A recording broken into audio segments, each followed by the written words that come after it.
Hey, what's up, guys? Today we're going to open a new one for you. And this one will be a totally different story, or maybe not different, because in this one we'll follow a protagonist who, let's say, was mocked by everyone. Well, the reason? Because he was weak and a failure until he awakened a slime. Well, when he awakened the slime, several people laughed at him, making fun of him. But little did he know that that slime could perhaps become the strongest, could become the strongest slime of all. But to understand everything, we need to go back to the beginning. Our story begins 1,000 years ago. The beasts of the Black Abyss descended upon the human world. With no hope, a type of monument ended up appearing, which brought some hope to humans. And since then, humans receive the powers of the professions by the monuments. Gaining power, guess what? They fight bravely against the monsters.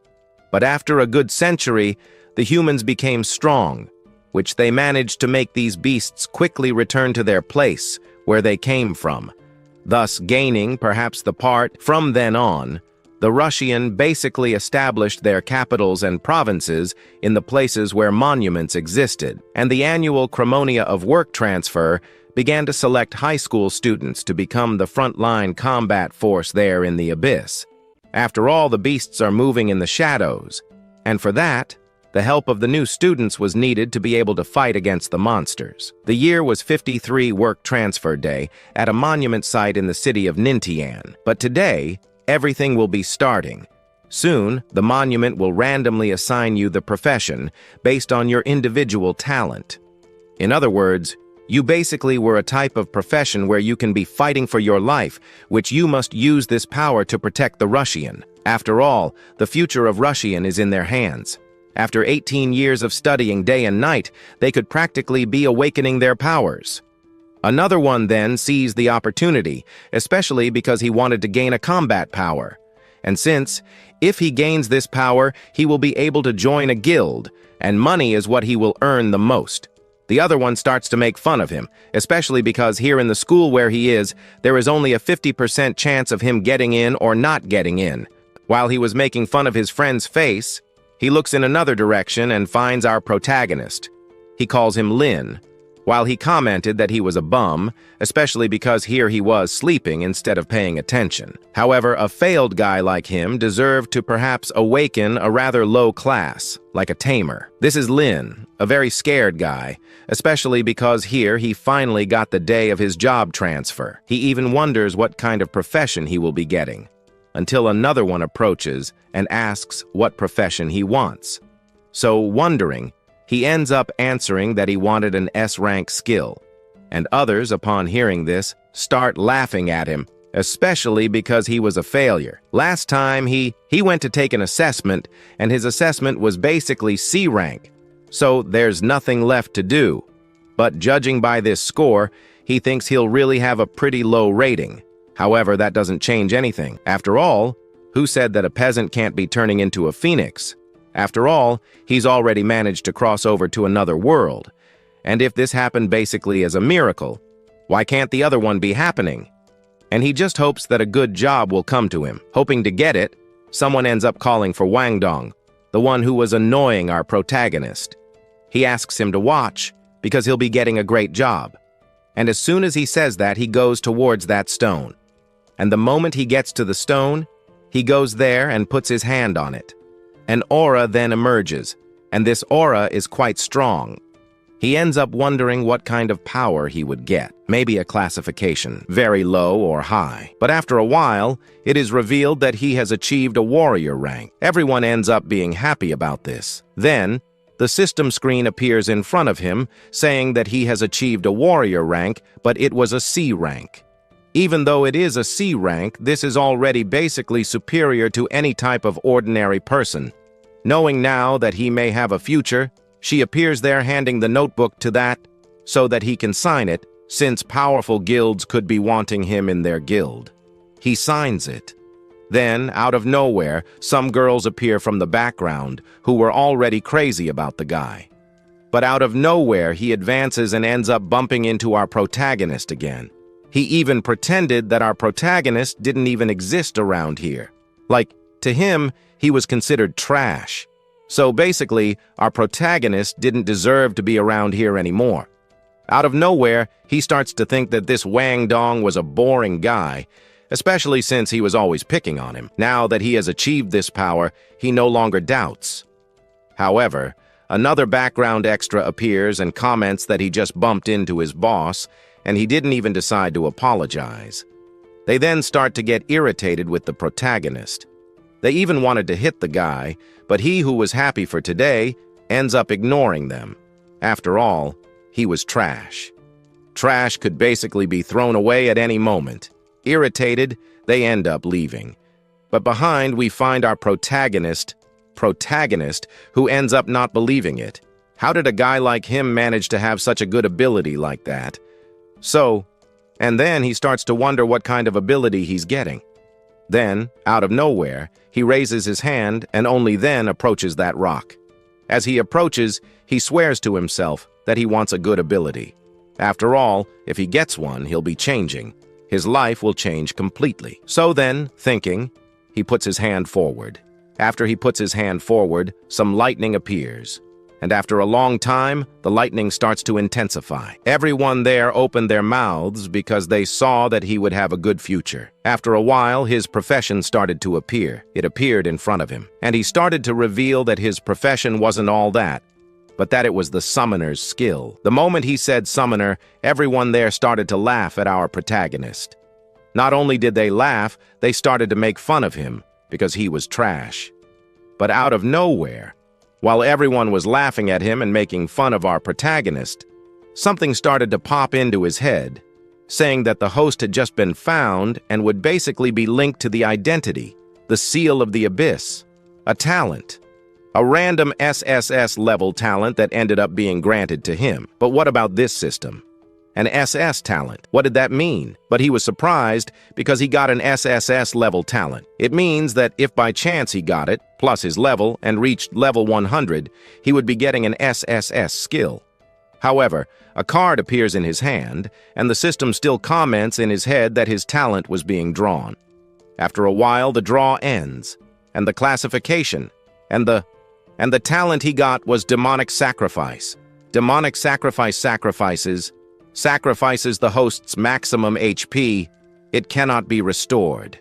But in exchange, you will be able to significantly increase the level of a creature that you will be able to summon. This, of course, was a high price, but as a summoner, he doesn't need to be fighting up front. As long as his summoned creatures are strong, that's enough. In the future, he can simply focus on equipment to increase his HP to the maximum level. And then this system appears saying that for every 100% of HP being spent and sacrificed, the summoned creature will gain a level. Our protagonist's current HP was 1000, so if he leaves it at least at 100 HP, it will be enough for him. But this changes everything because he may be leveling up his creature to level 9. Still, it was too risky.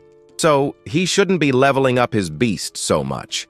After all, he should be a little careful. However, the teacher appears, telling him not to get discouraged. Even though his skill isn't the strongest skill, he'll be able to level up a lot in the future. So, since he's a summoner, the teacher asks him to go home and think a little more about the future. He said he was fine. In the meantime, he went out, but then the extras appeared, calling him trash for having managed to awaken a weak skill. In the future, he'll most likely get a normal job and live his normal life until he leaves for that other world. But what no one knows is that he, Lian, will be able to become the greatest summoner in the world. But after a few hours, he returns home. His sister, inside there, ends up wondering what kind of power he just got. He reveals that he has acquired a summoning skill. Hearing this, she realizes that this skill may not be so good. However, she asks him not to worry. Next year, she will be acquiring a very good skill as a mage, and only then will she be able to protect our protagonist. However, this ends up making our protagonist a little uncomfortable, so he ends up leaving. The moment he leaves, a message appears saying that something is happening there. So he should be checking what it means. It meant this. The next day in class, the teacher was happy that everyone got a very good grade. 5 people got the warrior skill, 11 people got a support class, and 8 people got the mage class, only the summoner class, a trash class. Compared to our protagonist, this was perfect for him. So, since he has a very special class, the teacher gives our protagonist a book. This is a book that will help him do some summoning. Soon, looking at the book, he realizes that it is too thick, which means that there are some good skills in it. However, the reason he was called back to school was because the teachers wanted to discover his real powers. Today, all the strongest warriors were here, so it wouldn't be good to embarrass the teacher. The scene changes to the outside. In the courtyard, we then find the principal, who wanted to see the aptitude of each of the students who were here. The wizard appears. So he ends up taking his staff and unleashing the fire ability there, which ends up causing 734 damage. Then the arrogant warrior appears. With his warrior class, he ends up causing 89 damage. For a warrior, this wasn't bad at all. However, next was Leon, our protagonist. Passing by the arrogant one gives him some good luck, in a more arrogant way. Then he arrives in front of the place where he could be testing his maximum power. In the book, he saw a very good summoning, but only very weak. However, he shouldn't be skeptical. He has to have a lot of faith to get a really good summoning the first time. Only after a while, he picks up the book and then starts to read it. Smoke ends up appearing, which ends up scaring everyone who was there. They even thought he was going to manage to do a really bad summoning. Then, the smoke appears, which ends up completely disappearing the presence of our hero. Only after a while, his pet appears. What appeared was a slime, and the moment everyone sees this slime, they start laughing at him. After a long time, they even thought he was going to get a strong pet, but no, he got a cute slime. From the front, for this slime, it jumps on our protagonist. He gets scared by this. Why did he get an animal like this? The system below shows its level, which was not very high. Also, its attack power was only 9. Looking at this, he even felt sorry for the little animal. But he should be testing its real power. It attacks, which ends up causing about 9 damage. Everyone who was surprised before is very surprised now. The professor approaches and ends up commenting that 9 was not much, so he should be testing it at other times.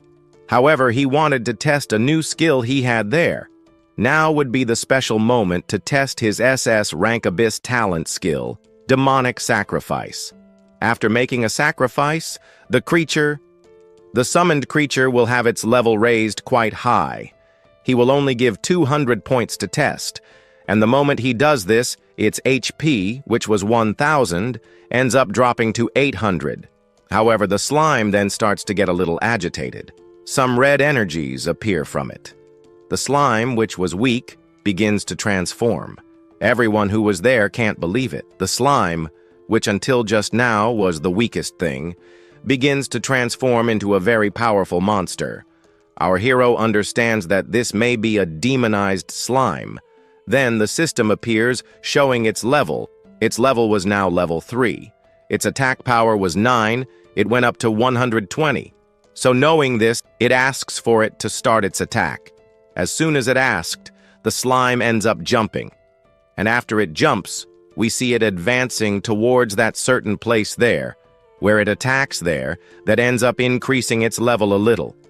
At this moment, everyone starts to see only a slightly reddish energy completely circling that place that measures its power. Everyone believes it. His power, which was 9 a moment ago, has now risen to 120. Clearly leaving everyone very surprised, as his power has risen spontaneously. However, others are surprised because our protagonist's power is greater than that of Wang Dong. Wang Dong, on the other hand, ends up not believing it. How did that useless guy up there manage to have an attack power much greater than his? So he starts to think that in the past, the god of war, Wang Fang Xuan ended up scoring 101 points. How did Leon manage to score 120 points? But because he managed to take the test twice, the students end up thinking that our protagonist cheated, since the last time he actually got his true point. 9 points. There's no way that 9 can go up to 120. Which he ends up confirming that yes, he ended up sort of adulterating his power with his slime there. But in reality, he only used his ability and his slime's talent. The teacher, on the other hand, ends up agreeing with his valid point. So he moves towards the test, and only then he ends up facing it. After staring for a little while, he realizes that the machine broke, which means that Leon ended up not cheating. Now, everything makes more sense. How did that failed piece of trash of our protagonist get 120 points? Really, he only got 9. But because he broke the machine, they will have to be nullifying his power. Basically, it won't show now. However, our protagonist is surprised to see that the teacher will give him a second chance. However, the students below don't end up not wanting that, especially because our protagonist really got his power. His power was 9. So, there was no way to do it anymore. They should come back until the next day, or until the day that this machine was fixed. So he gets off the stage and ends up passing by this extra. He realizes that even though he is trash, he was basically a chicken that was trying to turn into a phoenix. However, he is trash. He won't be able to do it. With his power now, they could be climbing that rank 1 dungeon. However, thinking about it, he thought of a good strategy there. After a long time, the guys end up arriving and end up wondering if this machine really ended up being kind of damaged because the force of it was enough to break it completely. Maybe a new genius has just emerged. In another place, we find our protagonist, but the seller appears, saying that from afar he could see our protagonist as a summoner, so he got a very good staff. With this wand here, he will be able to do some very good summoning. But he will have to pay 300 gold. Looking at this and thinking, 300 gold, that was a lot for him. But the seller said that it was not even a cheap wand, but a very good wand. For other people, he sold this wand for more than 1,000 gold. Picking up the wand, he realizes that this wand was overflowing with energy. In the world full of guilds, having basically this equipment right away will be quite good. So he will be buying it, but it will be 300 gold. But at the moment, he only has 92 gold. Because he is basically a special guy, he could make this exchange, sell it for 92 gold. However, he didn't like the idea that much, especially since the staff would be worth a lot. But if he really wants that wand, he'll need to go to the rank 1 dungeon. There, he'll be able to find that dungeon. There, inside, he'll be able to find some monster items. Maybe a wand like that or better than that. Once there, all the items will practically be his. After he heard that, it seems like he received a mission from an NPC. But then, he ends up taking the paper and asks him to put his fingerprint there right away, since he'll also be receiving a few extra things. So, he takes the paper and leaves. And just as he leaves, the teacher from before appears, so calls for Elder Fang, and comments that the machine back there ended up breaking, so he couldn't test his powers. But then the director asks that teacher who that boy could be. He answers yes, he knows him, he's in his class. His name was Lin. He reveals that the boy was poor and also managed to get the summoner rank. His future will be dark. He even confirms this. But our scene changes to the abyss itself. In the abyss, he is surprised to see how big it is and also realizes that this was the place where the level 1 abyss was. Now that he has arrived there, he ends up stopping and opens the screen of this system. This was the rank 1 dungeon, but to be able to enter there, you need to form a group of 1 to 5 participants. But there is also a restriction there from level 1 to 10. However, he is sad about this, seeing that he will have to be forming a team of 3 people there.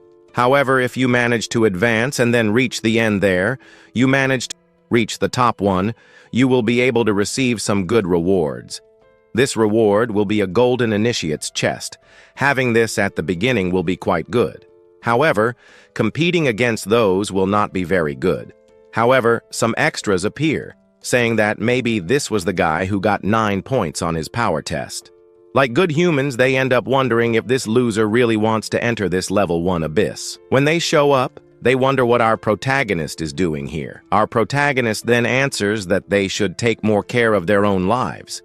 Since he really wants to enter so badly, they end up wondering if he's going to be able to. However, he needs to form a group of rank C and rank E. They already have some very good magicians in the group. So, he ends up wondering if there are more people there who want to enter. When he talks about this, several people who were curious about entering appear. However, he didn't want to accept any of these people. He points to a boy there. He points to him and asks him to enter since he was a rank C guy too, but now his goal is to reach the top one. However, something that the extras behind him end up not confirming so much, even because they were weak and wouldn't be able to reach the top one. However, he ends up getting close to one of the extras, and only after he gets close does he accidentally push him into the portal. Minutes later, he appears, but now only by force. Again, he wants... Again, he asks the other one who was there to come closer, and after he gets inside, it's not the main concern. However, in order to revive back, you need to spend a good amount of money. However, one of the extras points towards our protagonist and realizes that his rank was S rank, so they should be joining him, which the extra behind ends up saying no, because he was a failure. So, thinking about it, they end up thinking that it wasn't a good idea. It would be better to let our protagonist go in there alone. He can figure it out. However, our protagonist doesn't even care about these extras. In fact, he cares about her. She was a bard of rank E. However, she basically needs to have a rank D rank to be able to buff her companions. And from the look on her face, it's very likely that she's been waiting for someone to try to join a team for a long time. Then, he approaches her, and only then does he ask her to join his team. She looks at him and realizes that he was the S-rank summoner, and he's the one competing for the rank 1 leaderboard, and he's going to get it. But to do that, he needs to form a group with our protagonist. So, he asks her again if she wants that. Then, looking at this, she ends up thinking that an S-rank guy like our protagonist, what would he want with her? Besides, the guy wasn't bad looking at all. What does she end up thinking if she should let this one go? But no, she ends up forming a team with the protagonist. After forming the team, our protagonist kind of starts to get a little worried about her. Then she ends up wondering if he really was worried about her, which ends up making her kind of fall in love or something, more and more with our hero. But now that he's got one, he's just going to need another one. However, another person appears in the background who ends up catching the attention of everyone who was there. And the moment he appears, the cats appear too, who end up asking her to join their team. They were strong. However, she thinks everyone here is useless. After passing by, our protagonist even recognizes her, but she ends up stopping and also recognizes our protagonist. He was the weakest guy. However, after a long time, she ends up thinking about what would happen if she were to form a team with the protagonist. So, making a very funny face there. Our protagonist has nothing else to do, especially because the extras behind her can't believe how she, a goddess, was joining the group of a loser like our hero. Now that she has formed the team, she asks everyone who was there to get out. But before she can join, our hero asks her to wait a little, especially because he was aiming for the leaderboard. So he will need 2 porters. But she says she is fine, especially because she will be able to make him reach the top one easily, something that will make everyone stop looking down on her. Since she has now joined the team, she ends up asking them to hurry up, especially since they need to finish this dungeon. Besides, if by chance she doesn't want to join the team anymore, she could just leave, especially since they were still here outside the portal. With no choice then, they enter the portal. In the portal, in a place completely covered in snow, we then find these 3 walking. Even the protagonist was freezing. His cold resistance equipment was basically not being useful at this moment. However, in this total cold here, she appears in the background, saying that she may be conjuring some type of aura, which may be helping them in this total cold here, which she understands that perhaps she is not completely useless there. In this place here, they could not be wasting any more time. So the protagonist calls for them, since their objective is to seek the top one. In this place, they were basically looking for some beasts, and they end up finding one. This was a low-level monster wolf from this abyss. She, who was already dying to get her hands on any kind of monster, becomes quite excited. So she uses her newly awakened ability, and the moment she uses it, claws appear on her hand. And only then she transforms into a type of feline, like a cat. At this moment, our protagonist, seeing that she was a half-beast, realizes that her ability may be a druid. However, the scene changes to her. She then advances towards this beast. And the moment she gets close to the beast, she quickly prepares her sharp claws.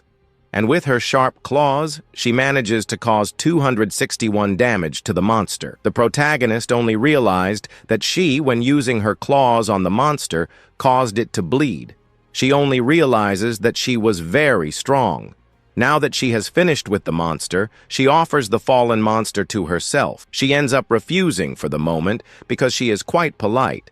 But now that she has finished with this one, she just asks them to follow her. So then, they end up following. Walking a little further, she ends up finding some 3 wolves from before. But at this moment when she finds the wolves, she then uses her semi-beast form. Using this, then, she ends up running towards the monsters. And after she ran, she simply ends up causing some damage. Dealing with 3 beasts like that was totally complicated. Even though you're strong, you can end up injured at the end of the battle. And she ended up being kind of scratched by this monster. She even wanted to heal, but she refuses, because she had kept some healing potions with herself there. After she got that healing potion, she takes it. And after she healed, they both then continue with what they were doing before. Walking around, we then see her walking along without any problems. Until out of nowhere, she steps on a certain place there, which, when she looks down, she is surprised and realizes that this was not good, it was practically a trap. And the moment she talks about it, a giant sledgehammer appears. That sledgehammer almost hits her. What attacked her was basically a modified zombie there. Looking at it, she is surprised to see an elite zombie. Now that it has appeared there, the other one wonders why it appeared. The protagonist ends up solving the mystery of the reason was because Sukiyang ended up killing some corrupted wolves. This really angered this monster. And we go back to her. We see her facing this mutant zombie. The mutant zombie ends up hitting her with a sledgehammer. She realizes that this zombie was very fast, and with his strength, he managed to make her be thrown with all his force against the wall. Now our protagonist has fallen, but the other one just watched. But the other one asked him to help her right away. And we see that mutant zombie head-on then, using his sledgehammer upwards. Before he could do anything, our protagonist summons his slime, and smoke appears. Only after a long time does the slime appear, and only after it appears does he ask the slime to attack that zombie. And after he asks, the slime, in a minute, in seconds, ends up flying towards him.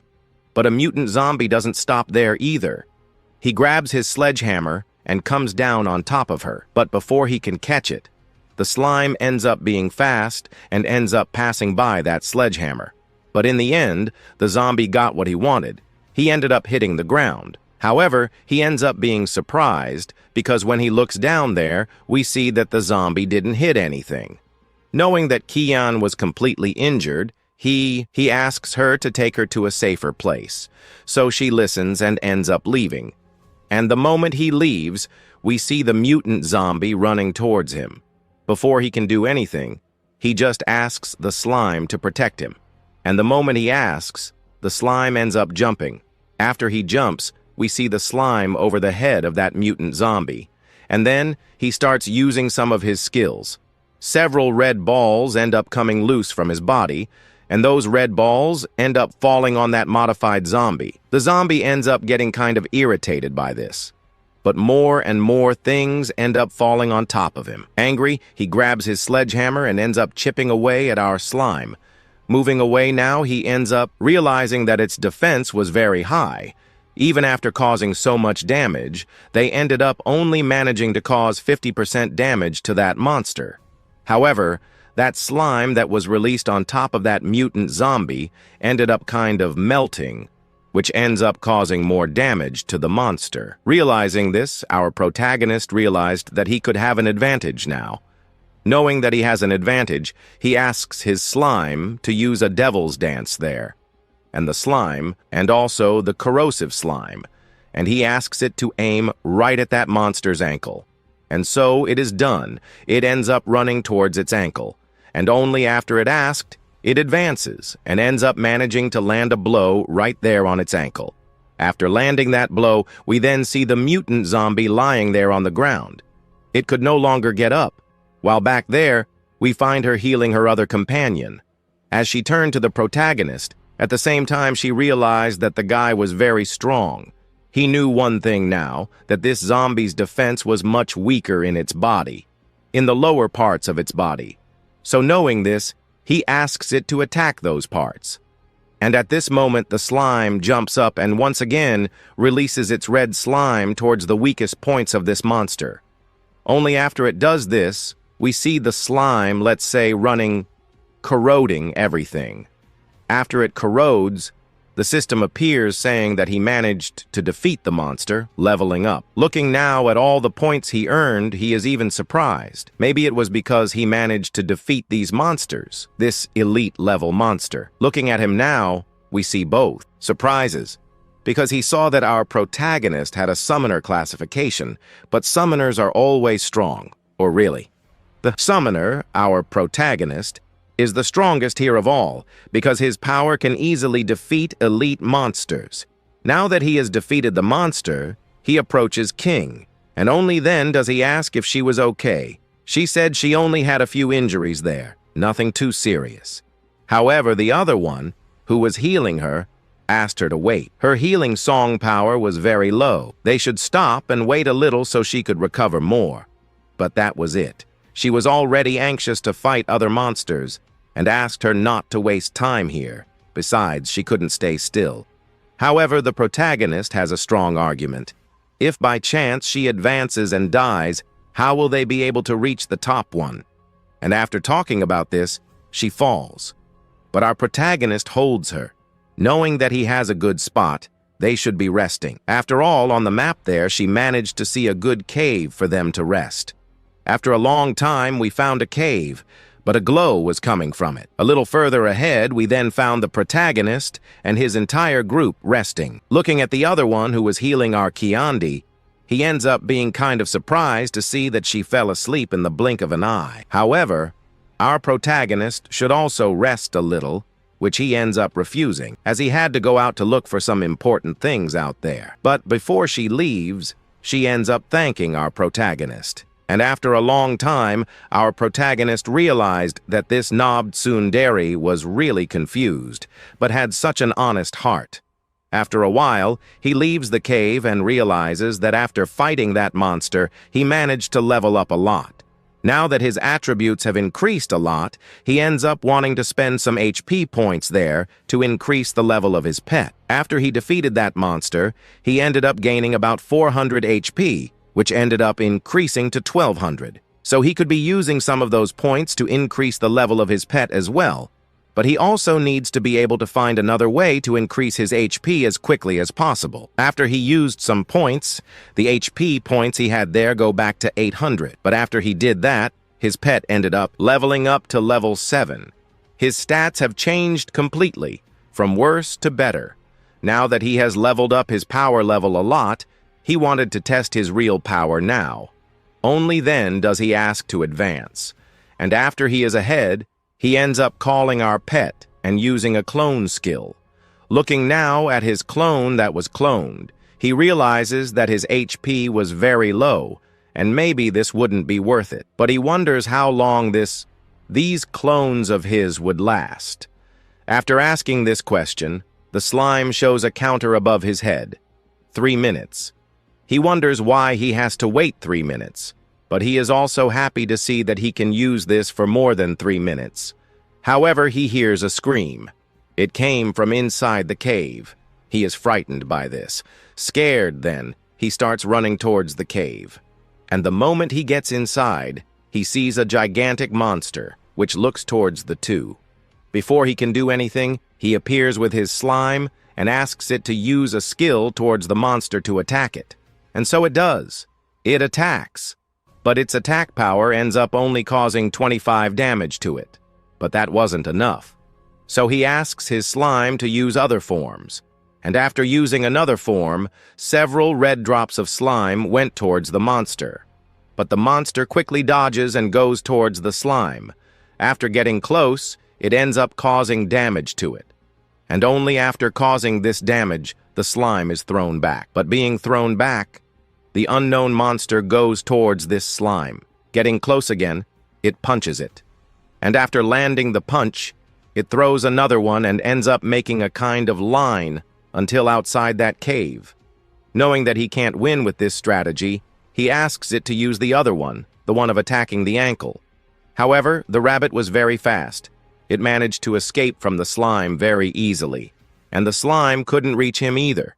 And maybe they can't reach a monster like that, especially since this was the official monster of the Cold Valley Abyss. Now that the monster has managed to dodge all of the slime's attacks, she wonders if she should be helping. On the other hand, the protagonist realizes that this wasn't good. He knew that the rabbit had managed to dodge all of his attacks, so he asks his slime to come back. And then we find up ahead the monster attacking his slime, causing 600, 800 damage. Knowing that the slime was taking the worst of a good beating, she runs towards the slime.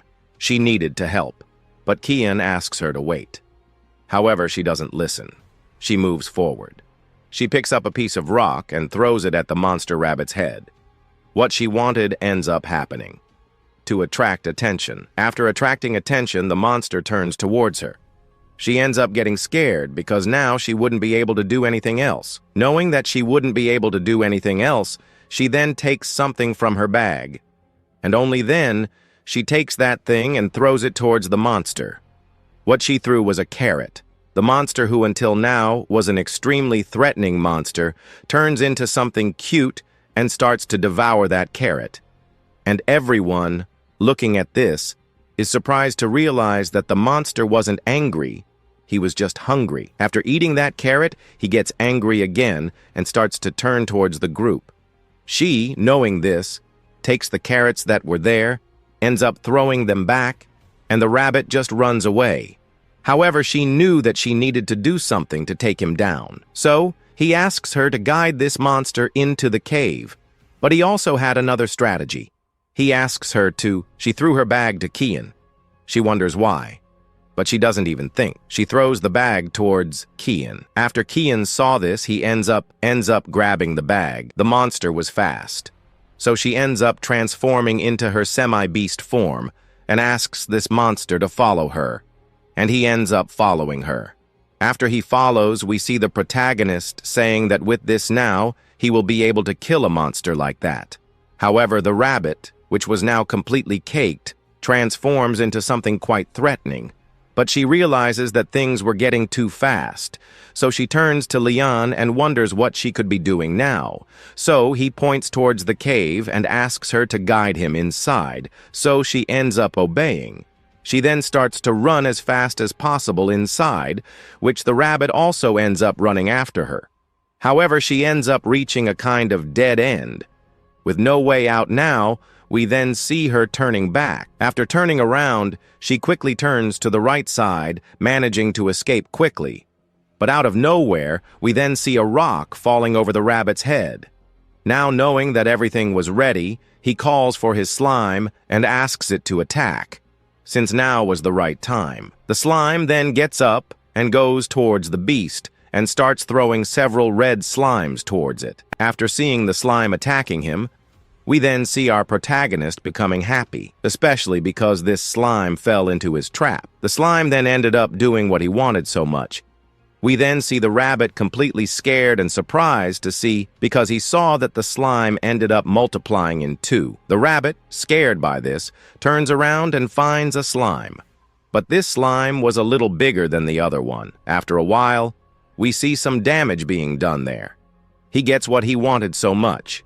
He defeats the monster. After defeating it, he sucks his slime into his dimension. After a while, he realizes that fighting a rabbit in a place like this was really difficult, since his slime can cause a lot of area damage, but the rabbit can quickly escape his attacks. Quickly. While he was thinking about this, we see both of them worried. What's more, one was so scared that she almost died. The other ends up calling our protagonist, seeing that he ended up using her as bait there. He, on the other hand, ends up apologizing and won't do it again. But the real fault wasn't even our protagonist's. It was hers. After all, she always brings extra food so that they can eat a little more there. But now our protagonist thinks of a strategy. By killing that rabbit, they gained 120 XP points. However, this was the most XP they managed to gain so far. They now know the rabbit's weak point, so they could be luring them here to be able to kill more and more of them. It will make them level up, which will also allow them to defeat the boys, who are level 10. But to defeat the boys, we need to go up 4 more levels. And now, both of them here are all at level 3 and another level 2. To level up, they will need to kill more than 5 rabbits, or even more. Now that everything is over, she wonders how she will deal with these next rabbits, since the last rabbit, they suffered. But he tells her not to worry. Before, they were the prey, but now they will hunt the monster. But if they really want to be ranked, they basically don't have time to stand around here. They will have to be hunting monsters, not waiting for the monsters to come to them. But they need to plan something first. After a while, they throw a carrot there. This carrot would attract a rabbit. The rabbit, seeing that carrot, we then see him running towards direction of that. Behind the stone, we find the 3, realizing that it was a success. After he fell into the trap, the 3 jump and go towards the rabbit. After a good while, about 3 hours later, we see that they managed to kill a lot of rabbits, managing to reach level 4, our protagonist, level 5.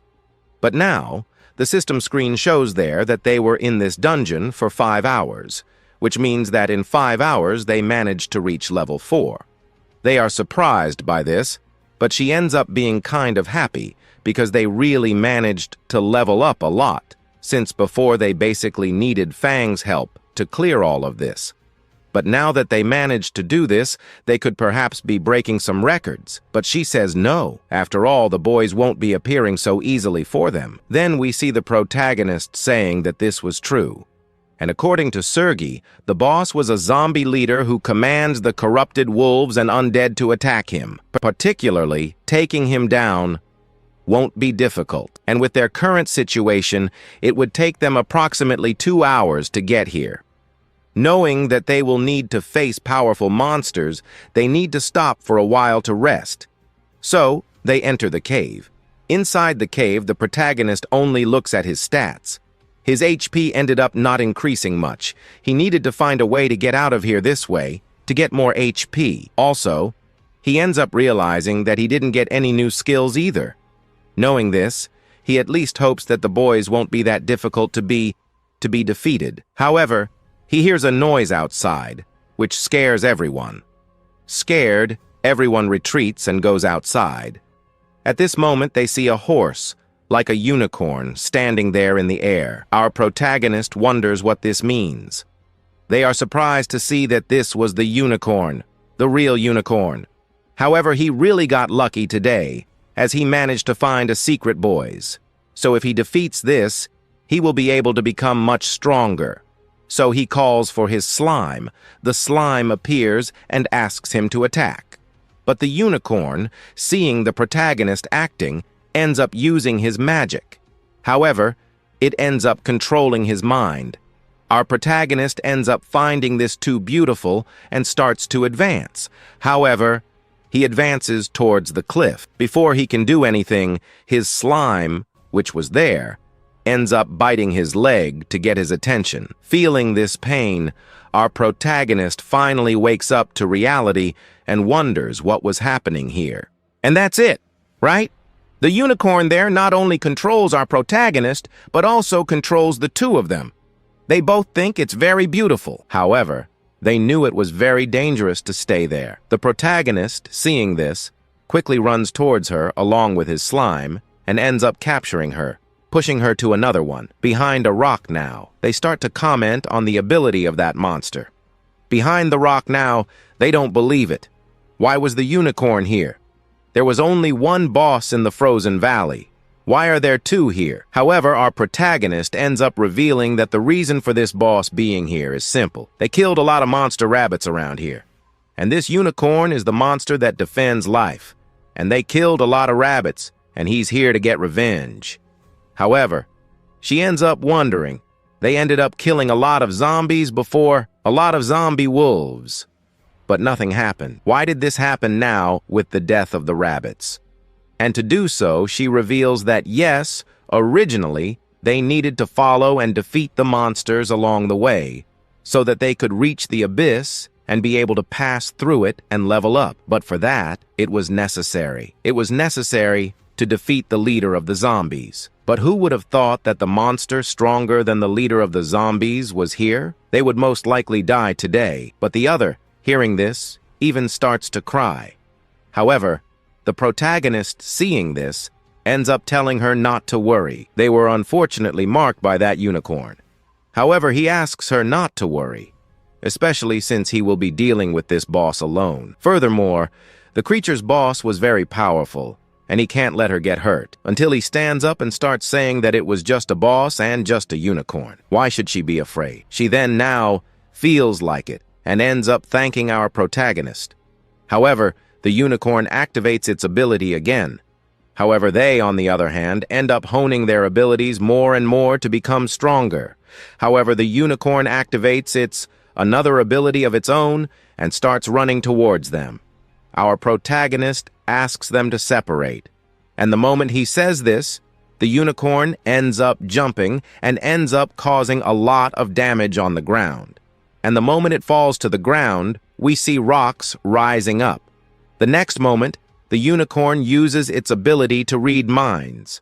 However, before it can do anything, it calls out to Lichue and asks her to break the unicorn's spell. And only then does she start playing that thing of hers.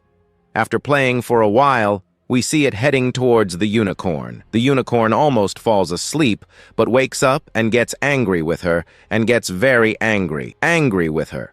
With the horn on its head, it advances towards her with the aim of knocking her down. However, she appears using her moes. With the power she had in her legs, Kian ends up kicking the unicorn in the chin. Gaining an advantage, we then see her preparing another edge. However, the unicorn gets angry, and now she has managed to get the unicorn's attention. Running in another direction, we see the unicorn running towards her to catch her.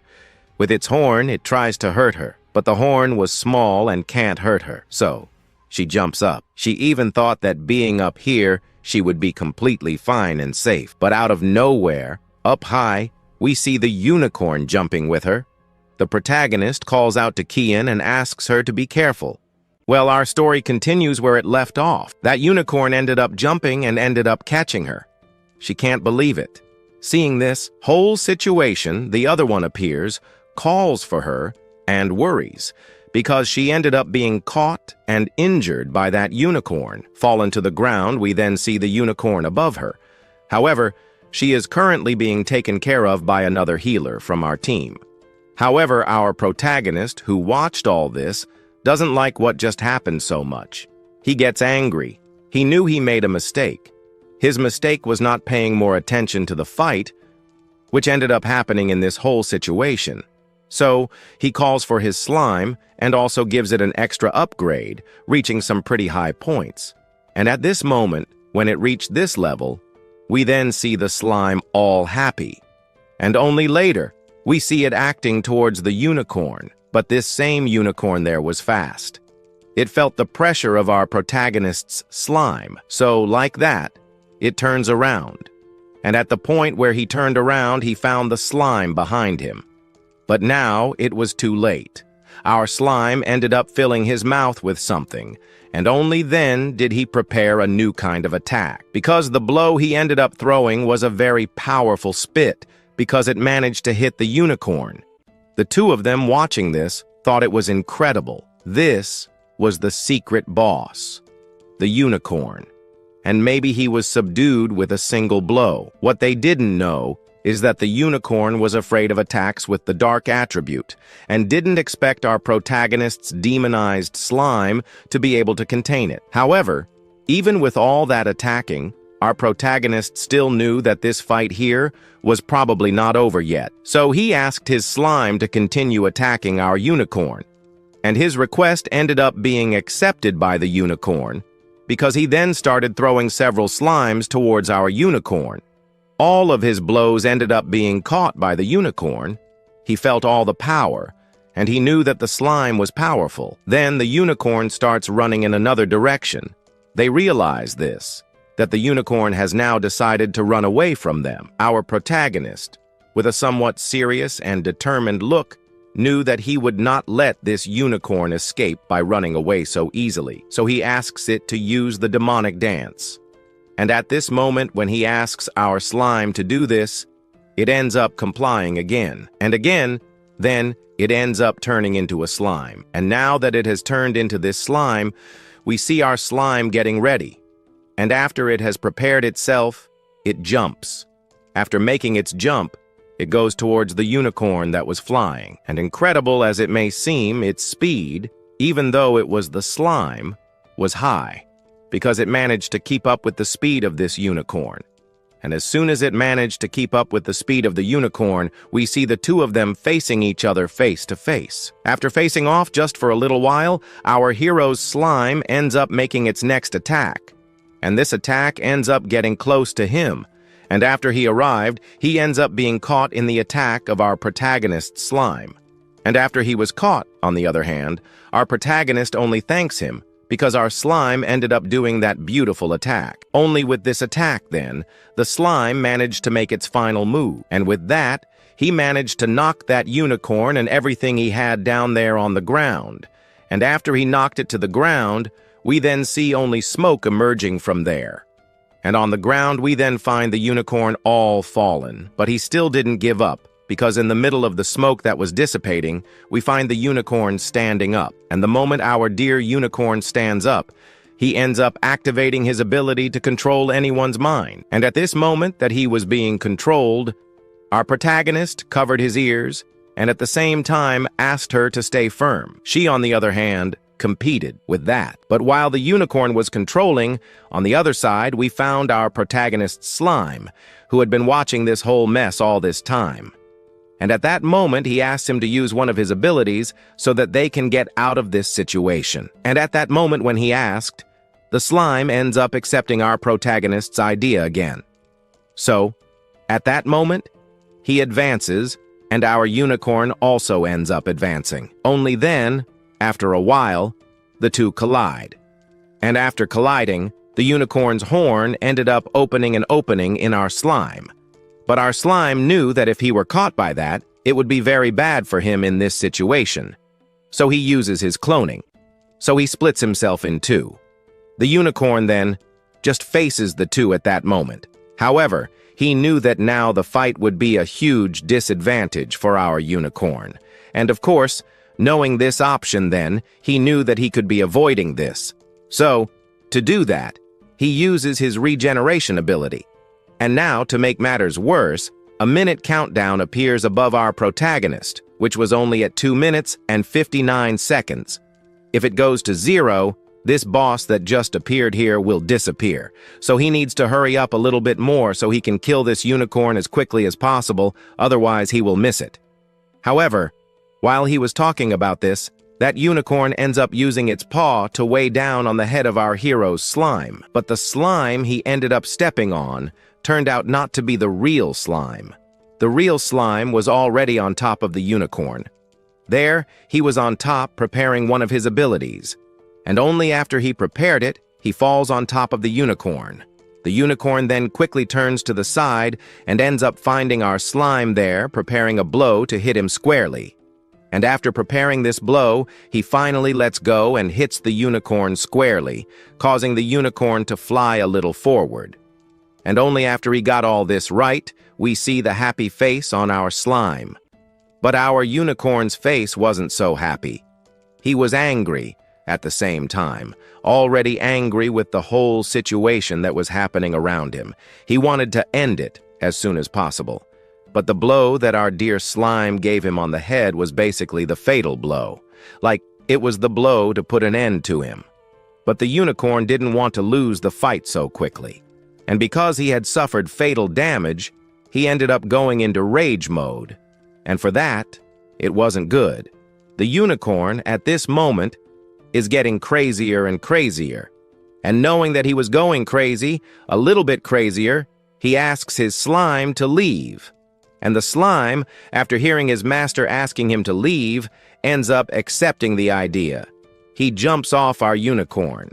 And after he jumps, we see all the damage that our slime ended up managing to do to him. And after our beloved slime has done the damage, it lands right behind our hero. And as soon as it lands right behind our hero, we find our protagonist staring at the unicorn.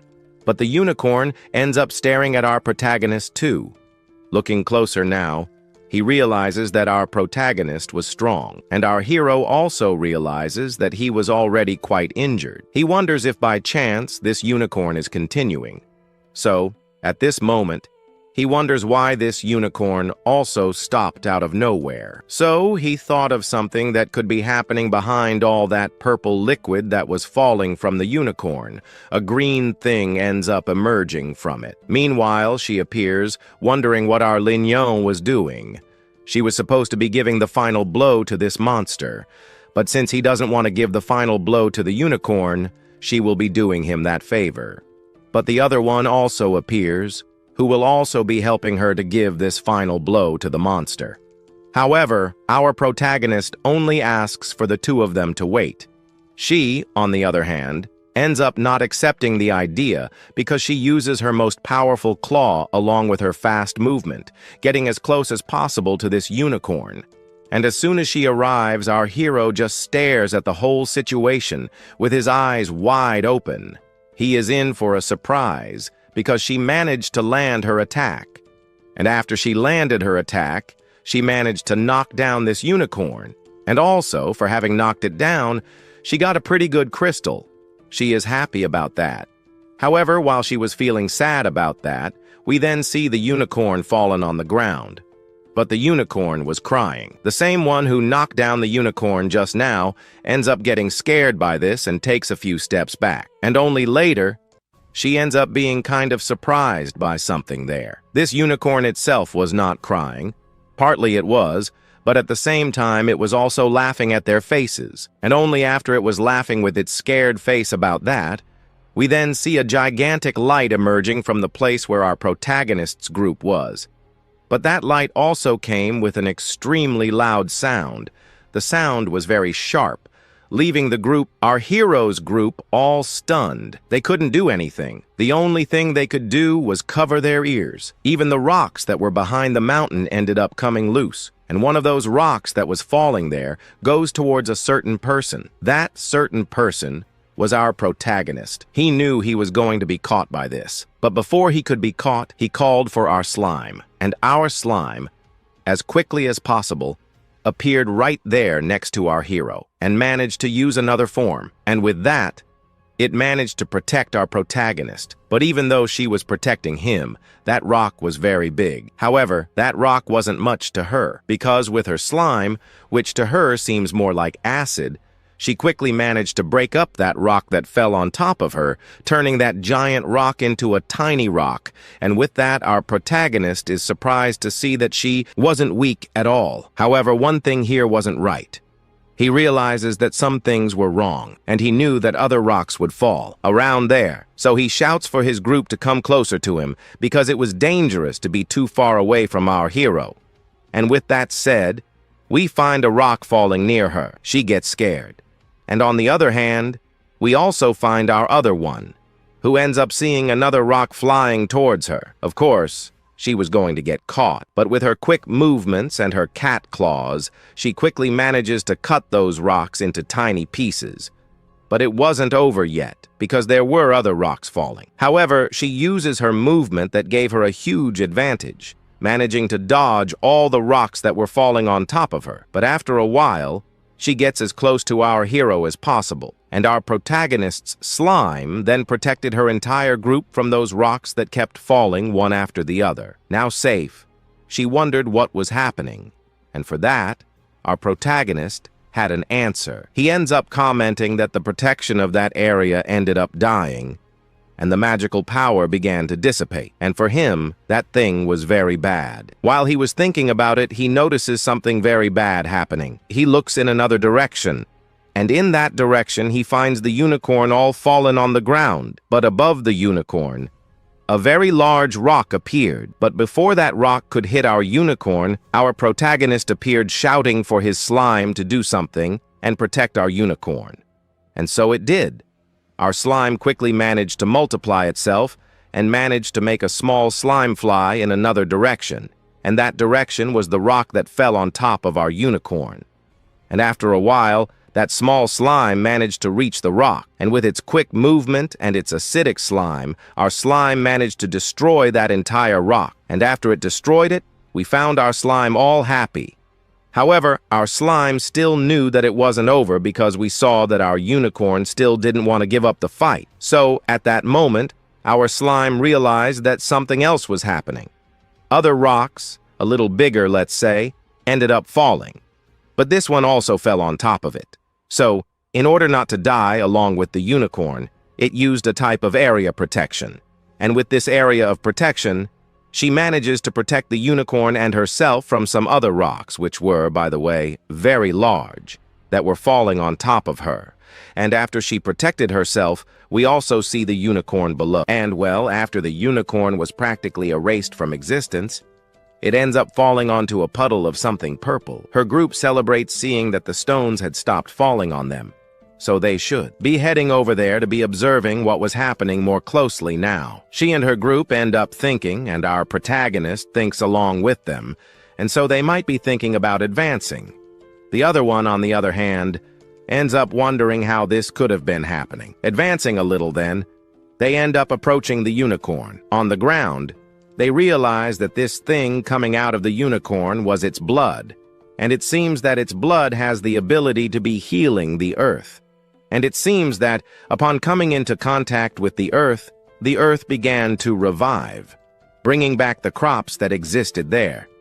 But however, we find the unicorn that still didn't want to give up. It begins to tremble and only afterwards started thinking about getting up. Then realizing that it was getting up again, she approaches with the goal of sending the unicorn to another world. But it asks her to wait, because they couldn't be killing a monster like that. Now stop. She wonders why she was stopping herself from continuing with her plans.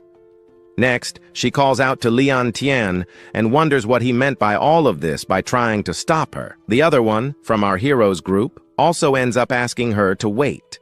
It seems the unicorn was acting in a strange way, and it seems that not only our Lin Tianhao, but also she was stopping her from continuing with her plans of bringing down this unicorn. Looking now, it seems that it began to do some things, which gives our hero a slightly more serious expression, wondering what this thing wanted to be doing. However, the unicorn ends up opening its mouth, and that ends up scaring her a little bit. After getting startled, the other one ended up looking at all of this and realizes that she should be advancing as fast as possible to be putting an end to this unicorn. She even wanted to get ready, but our hero already shows up asking her to continue with her goal of bringing down the unicorn. But facing this, we then see something happening with the unicorn that, until then, was getting up. It seems to be doing something, but then the unicorn ends up falling to the ground. At the moment it hit the ground, something starts to happen. This was something that started coming out from inside the unicorn's belly, and this ended up scaring her. And she realizes that something was coming out of the unicorn's belly. Now that it came out, they realized that it was another unicorn that came out from inside that unicorn's belly. Knowing there's another unicorn, she realizes that this boss has the ability of using a skill called Nirvana, since it wasn't able to recover its ability, so it had to use another one, so that the fight could continue. So since she wanted to know that the boss wanted to continue, she also continues. She prepares a powerful ability, but our Ye appears, who ends up getting in front of her again. Again, he asks her to wait, but she had already made a move, and that thing was getting closer and closer to our hero. He wasn't going to defend, so he ends up letting that thing pass close to his face. He knew she wasn't going to bring him down, even knowing that it wouldn't hit our hero, that ends up grazing him, tearing a part of his face. Only afterward do we see then what happened. A piece of red liquid ended up sort of coming out from our hero's face, and that was dripping into his hand. And one of those drops ended up falling toward one of those unicorns that had just been born. And the moment that thing dripped onto its horn, we then see a strong and bright light emerging from that red thing that was on its horn. While all that was happening, we see her there asking our hero to get out of the way, because she wanted to continue with her plans of bringing down this last unicorn. But we see that the unicorn behind was acting in a different way.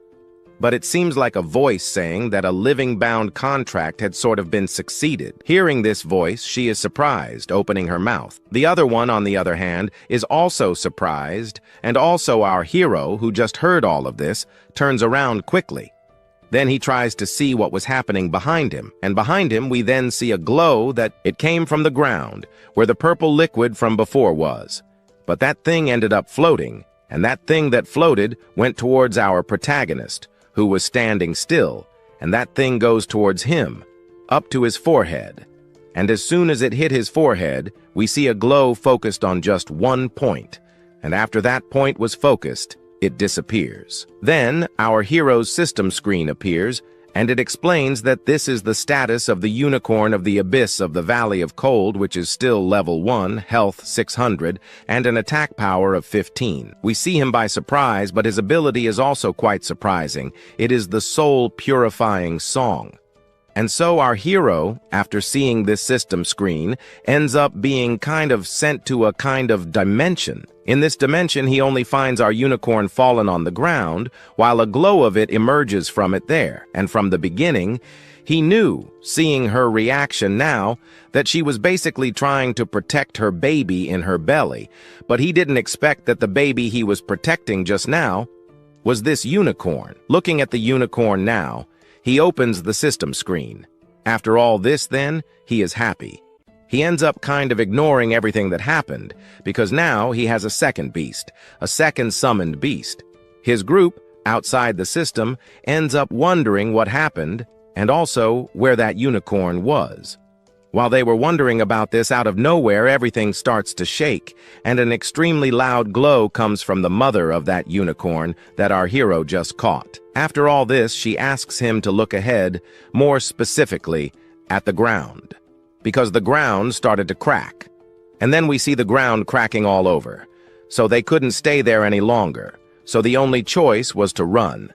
The two in his group, who saw everything shaking, simply grabbed the other one and started running away, but the other one turned around and asked him to run with her. They were already far away, but our hero got down close to the unicorn that was defeated on the ground and ended up saying that he would take good care of his baby. So he just asked our unicorn to rest and go to a much quieter place.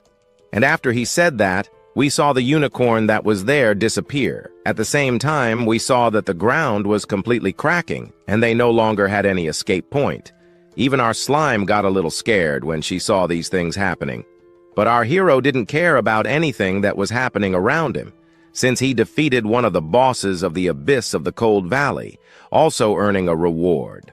A reward that dropped a unicorn horn. He also won the unicorn's blood, which was a poison, and also a treasure chest, which ended up being given to our hero. While he was staring at the system screen, more than calm and at ease, we found our hero's slime behind him, who was there calmly asking him to get out of there as soon as possible, otherwise he would be buried by those rocks. But he ignores it, because he received a new message from the system, congratulating him for having broken a certain record there. While he was staring at it, she calls out to Lin Tianhao. Then she wonders what he was doing there, but we realize it was too late. The ground started to crack all over, and we see that he was losing control. He was starting to fall. The slime started to move towards our hero. His group just shouts in his direction, asking him to be careful. But we see that nothing was said in advance, because we see that the ground cracked all over, and he started to fall down there. Instead of being careful with that, he just sees a system screen appearing in front of him again, and the moment he looked at it, he saw something written. That was if he really wanted to leave a copy behind. He had the option to press yes, He ends up seeing this, and then ends up pressing yes. Option of yes. And the moment she pressed that option, we see him disappearing in the system format, and not only was he disappearing, his group was also disappearing. And as soon as he disappeared, they were teleported to another location. They, who did not understand what was happening, were frightened by this. Returning to the lobby, she comments there that she almost died, but who also appears there was Lin Tianhao, our hero. And as soon as she saw our protagonist, we see her advancing towards him. As soon as she advanced, we see her grabbing his collar, and only then do we see that he asked her to calm down, because he might be trying to explain everything that was happening. And as soon as she was going to say this, we then see everyone asking her to look at the ranking. It seems that they were moving there, and it seems that there was a new person who was entering the list. And it also seems that this list had not moved for a long time. He does not know who entered the list. However, another asks him not to be so happy about it, because this guy ended up not being able to reach the first location. Why was there so much noise for someone like her? But another person, out of nowhere, points in the direction of the portal and, only then, comments that it looks like some team has just broken a record, and they should be going there to look. So, commenting on this, they start to wonder which team it was to be breaking this record. They think that maybe it's someone else, leaving this one from our heroes group irritated, commenting that that person most likely won't even be able to do anything. But we see that they completely ignore our heroes group, and so then they advance towards that portal. And so as they advance, we see them staring at a certain person who came out of there. And so, waiting a little, the people who broke the record appear, and maybe it's that guy there. As soon as he comes out, he ends up observing Lin Tianhao and realizes that he also managed to get out, leaving him extremely surprised. He even thought that this trash wouldn't even be able to get out of that portal alive. Maybe, in this situation, he even thinks that he was forced to be teleported to this safe area. He and his group got closer and closer to our heroes group. As they got closer, they realized that she was a flower. Then, they wondered why such a beautiful person was in our protagonist's group. He offered her to leave that group and then join Brother Dong's group, since for him, Brother Dong was a professional warrior. Now, this one was nothing more than trash. But she ended up paying attention to what they said. Then, she understood everything. In fact, they are trash, and asked them to get out of there. One of his henchmen realized that his boss had been humiliated. He got angry, so, wanting to drool a little, he ended up trying to defend his boss. But his boss asked Yan Fei to come back to him. Then, he went back to our hero again. He called him. As soon as he called him, he commented that clearly he realized that there was an extremely high gap between our hero and him. Then, after saying something like that, we only see our protagonist cracking a smile. The moment he opened that smile and started to open his mouth, we see our hero commenting there that he asks him to open his eyes. And after he asks him to look a little more clearly at what was happening. And then he asks him to explain who has a gap between them here, since you can see that our protagonist is in the gap extremely high than him, leaving this guy extremely angry. He grabs his necklace. Then he gets angry and even starts yelling at our protagonist, but at the moment that he started yelling at our hero, several system screen noises appear for everyone who was there in the place where our hero was. And as soon as this appeared, we saw the system commenting that the new rank had been updated, and currently the first place that the person is positioned is no longer this guy who was all happy at this moment here, saying he was in first place. And yes, now it was our Lin Tianhao. And as soon as the system says Lin Tianhao, we see his surprised face. He doesn't understand. And also the one who doesn't understand was this other guy here, who puts his hand on his head. Then we see him trying to understand what was happening. The chubby guy from the other group also wonders what was happening. He, who was now grabbing our hero's necklace and happy to be basically in the top one, surpassed our hero. We see him slowly taking his hand off our protagonist's collar. As soon as he took it off, we see the people there asking him to look at the list of ranks and asking him to look at the first place. It was Lin Tianhao, our hero. And it also seems that a new god of war has appeared. Everyone is already embracing our protagonist and welcoming him. And it seems that the great god Feng Shang has dominated the list for more than 3 years, and did not expect that he would be squeezed out so easily. Others then just comment there that this was impossible. He was trash. How could he be number 1? Then he realizes that, most likely, he ended up cheating. This trash definitely cheated again here on the list to get to the top one. We see the other yelling at our hero, saying that before starting the test at school, he had cheated, and this list now, who is definitely changed too. With that said, we see the guy wondering if, by chance, he ended up cheating. Cheating, that is perhaps impossible. At first, they thought that maybe he was a great master who had just arrived in this world. As soon as he says this, we see them then in disbelief, thinking that maybe he really is cheating.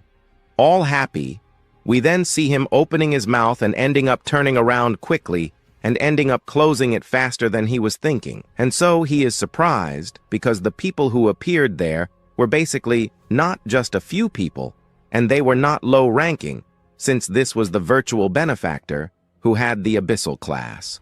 Another is Yolan, level 7, who has the priest class. Another was a level 7 light mage. The other is also level 7, but this one was an assassin.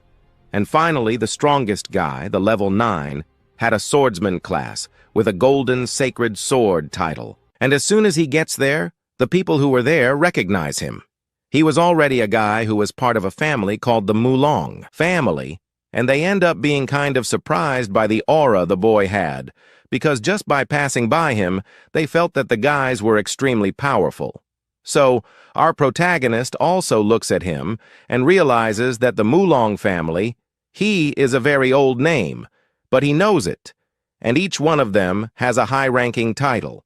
So, at this moment, our protagonist, in his head, wonders why, by chance, they came here. So then he comments that the difference between them and the others is that families with professions usually enter the Black Abyss through special portals, although there are also families that decide to form a group in the square and enter the Black Abyss with ordinary people too. But when looking at them, they realize that they most likely have no reason to be here. They already have a group formed. So why did they come here? They were walking towards our hero, but before they could get to him, this Huang guy appeared, introducing himself as a sacred shield warrior with a C-rank talent. The girl who was walking past him simply walked along with the group, leaving the guy in a complete vacuum, standing still as a rock. We saw a guy there who was trying to defend his boss, and he ended up wondering how he had the audacity to ignore his boss Huang and go towards that useless guy. Her boss had the rank of a sacred warrior. She, immediately hearing this, turned around with a frown and ended up commenting that a warrior who had the sacred rank, even like him, was the most pathetic thing she had heard today. He, who had no love for life, ended up getting more and more irritated by her words. She, with her boldness, ended up thinking about going after her. But before she could do anything, we saw a hand being extended, and that hand ended up stopping a fight that was going to break out here. The one who stopped everything was Wong, who then ends up saying that he doesn't have anything to impress them anymore. But what he has to impress them is that this kid they were heading towards was a completely useless guy. He definitely cheated to get to the top one. With that, he advances towards them. Our hero then ends up stopping there. And with that, this time, he's lucky, because now there was a very powerful guy here. He could now be using his magical powers to demonstrate who had more power, who had the strongest power. So he wanted to start already. However, when he stopped, we see that she was happy to see that this dog stopped barking and then ended up leaving the scene. So now that he left, we see him then taking off the glove he had in his hand and ends up commenting that he was Lin Tianhao. the guy who managed to break a record of the Black Abyss. He ends up introducing himself as Murang, and he was happy to meet our hero. At this point, our protagonist is surprised as to why he came to our protagonist. The boy's brother ends up wondering what happened, why she took off her glove to extend her hand to him. He calls out to her, and ends up asking her not to talk too much. But our hero ends up interrupting the whole atmosphere, and almost extends his hand towards them. Before he can do anything, she appears, and ends up putting her hand over his, to stop him from doing anything. And then, she ends up commenting that they weren't seeing anything there. He was in a group, and there's no reason for our protagonist to leave her group to join theirs. And then we see that he ended up saying something there that was quite interesting, that he wasn't talking to her, but to our protagonist. She, of course, doesn't want to lose our hero from her group, so she ends up asking him to leave with them as soon as possible. But before she can leave, the guy's sister appears and ends up saying that she has nothing to say, and that she just wants our hero. And as soon as they talk about it, we see the extras behind everyone who was there is speechless to see that the Murong family wanted to hire our hero as a summoner for their team. And it also seems that the Murong family wants our hero in their group just to break some records. However, she still won't allow that to happen, so she again asks him to get out of her way. But the monk, on the other hand, ends up saying that he won't let him. They will be taking Lin Tianhao, and he can't let him escape today, especially because, giving in to them, he will be able to evolve much faster. They will have much better resources. And to make matters worse, the others who weren't part of the story commented that they were B-rank people and another C-rank people, which they might be offering to our protagonist. The other girl, on the other hand, ended up hearing all this and turned to him and started asking if he was joining them. However, he knew that maybe money wasn't enough to make our protagonist go to his side. Stopping now, we see that she has no choice but to wait and see what will happen. Once again, he invites our protagonist to join their group. And there, in front of our hero, a message appears. Murong invited our protagonist to join her group. However, she continues to approach those guys and tells them that he won't be joining her group. Before she can finish, he ends up saying that he was fine. Scaring the girls, they don't believe what our protagonist says. Once again, he repeats the same thing. So, at this moment, repeating, she approaches our protagonist and ends up wondering what he just said. And with that, we saw the other's reaction. We see that both are shocked by our hero's reaction.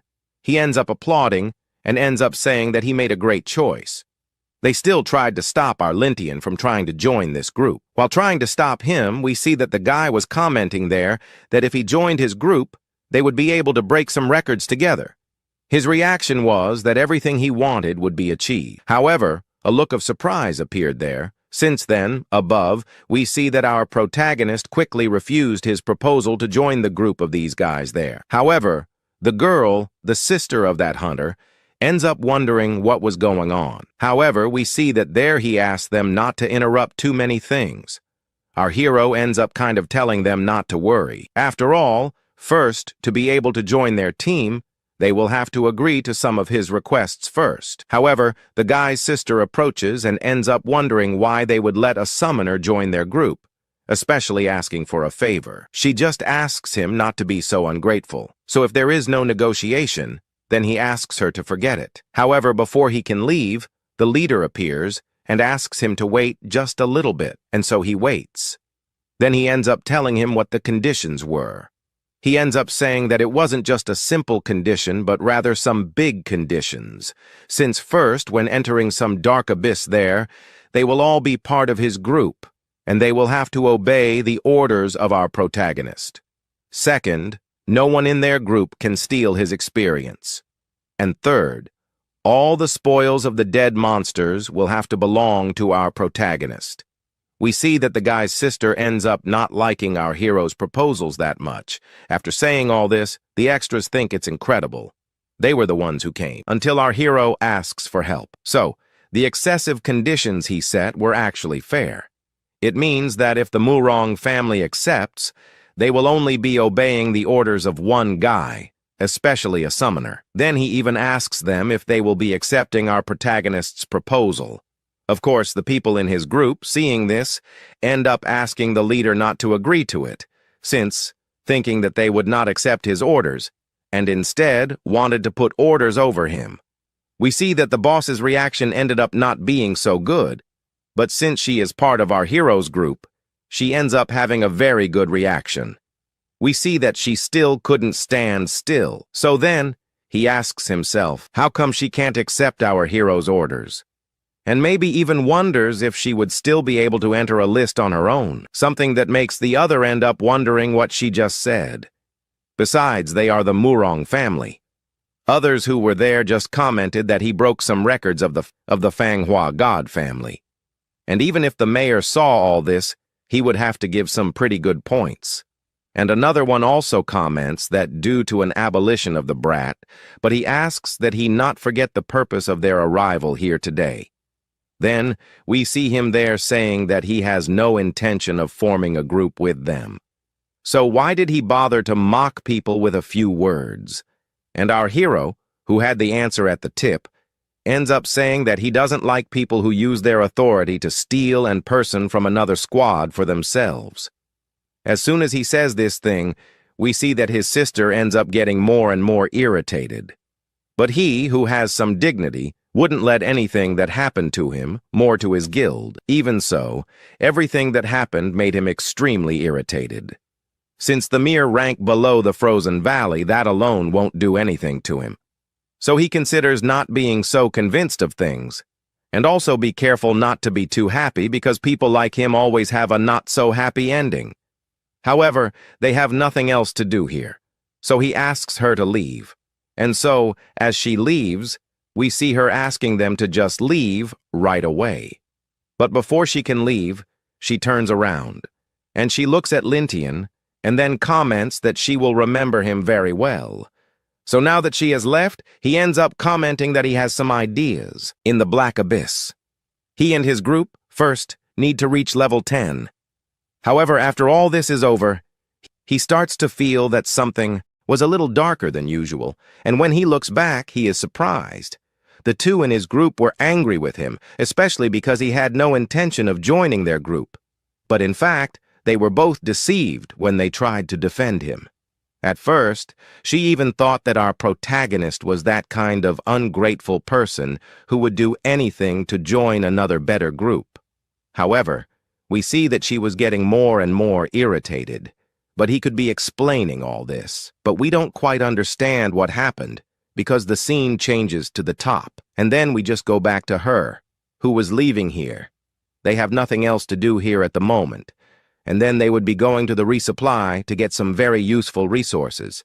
And while she was leaving, we find our hero down there, who by the way is a little worn out after they beat him up a bit, and we also see below that he was crying a little in pain. However, our system screen appears saying that the next wave will be starting there soon. Even after all this is over, we see that he still had a headache after the beating he got from the two of them. However, they have nothing else to do here, since they can't enter the next portals now. He has to wait for more than an hour until the portal to open. Since there isn't one, they should look for a place to rest. Meanwhile, the experience of winning and defeating a unicorn was enough to take our protagonist to level 6. And by the way, it seems that he still doesn't know the meaning and doesn't know the specific skills of the unicorn he just tamed. And below we see the two pets he had inside his system. One was at level 6, and he had 2 summoned monsters. And so, since there are 2 monsters that he can now summon and train a little to maybe become stronger to face powerful monsters, he should ask them both to leave. And as soon as he spoke about this thing, a magic circle with some magic appears on the ground there and then. An extremely strong glow appears. And it seems that the unicorn was also coming. And we see that the glow that was there, which at the next moment was weak, intensified more and more. The glow turned into an extremely strong light, shining through a good part of the forest where he was. The glow was so strong that our protagonist had to put his hand in front of him to prevent the glow from blinding him a little. And of course, our hero was totally hopeful that, when he summoned his unicorn, it would appear there in a pose just like those old drawings. But his hope and expectation all went down the drain. Because he ends up realizing that his summoning didn't work out so well, because it didn't show up anywhere. Right away, he realizes that maybe the summoning failed, but before he can continue, the system appears asking him to check the status of the summoned creature. Then, he ends up wondering what was going on. After a while, the system explains that the summoned creature hasn't hatched yet, and then he wonders if he wants to summon the creature. Without thinking twice, he presses yes. However, 3 days appear.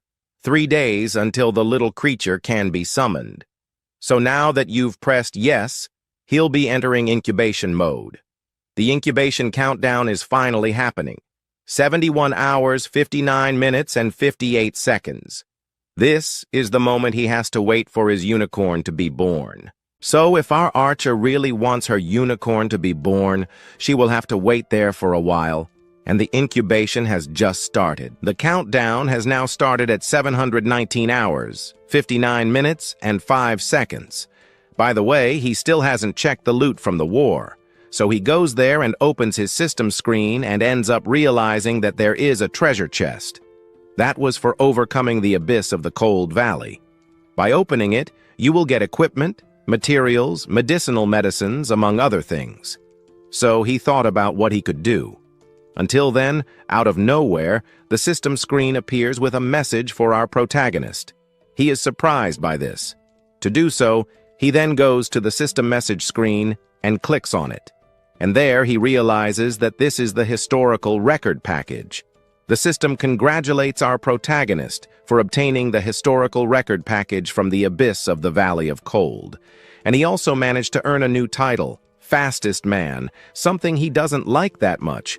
No, since he doesn't know the meaning of that title, and what the fastest man, meant.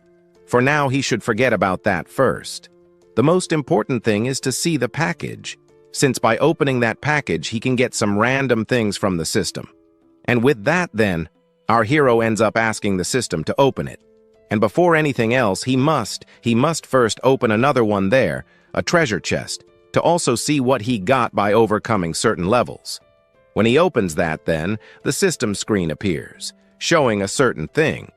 He got the guard's armor and also got some attributes. Life points plus 50. And among these things that he got from the system, the one that mattered most to him was the armor. He says he had good luck, but it's not over yet. He needed to see what was in that safe. To do so, our hero goes there and, getting close, he picks up and opens that chest, and that chest was opened. Our hero bends down and stares at it with his mouth open. Then a system screen appears, showing what he got. He got an ice necklace and also a mana attribute, which has a cool effect. When you equip it, you get an ice resistance plus 5, and it reduces the effect of ice slowness by 15%. But also, among the equipment he got in that chest, which he just opened, he got a silver level equipment. And it also seems that the equipment levels are divided into 9 categories. No grade, bronze, silver and gold, platinum and diamond. And also legendary, and lastly, divine. And in the end, he didn't expect that he would get a silver level equipment so soon. It's as if the heavens, or the gods, were helping our protagonist. With this new equipment, our hero wastes no time. He takes his equipment and equips it, and as soon as he equips it, he feels completely different than usual. He feels stronger, and not only that, that armor he equipped managed to make him a little scarier than usual. And below, we see the happy face of our protagonist. We also see his happiness, but the system screen also appears to us, showing our protagonist's new statistics that he has now become a little stronger than before. This leaves our hero completely open-mouthed, since his attributes have improved a lot. And by the way, there are 3 points left for him to put into any type of skill. And without thinking, he reaches out towards a skill, and there is nothing to think about. He must put the last point he has into his armor. By putting one more point there, we see our system screen appearing saying that the improvement is complete. The armor, which was level 1, has been upgraded to level 3. After putting the point he had into the armor, There were 2 points left to be used. By doing this upgrade, he realizes that the improvement was a success. Now he will be able to spend less time in the dungeons. The next thing to be improved will be a bit of his slime, because it is necessary. So he goes there and improves it, and then we see the improvements appear to us.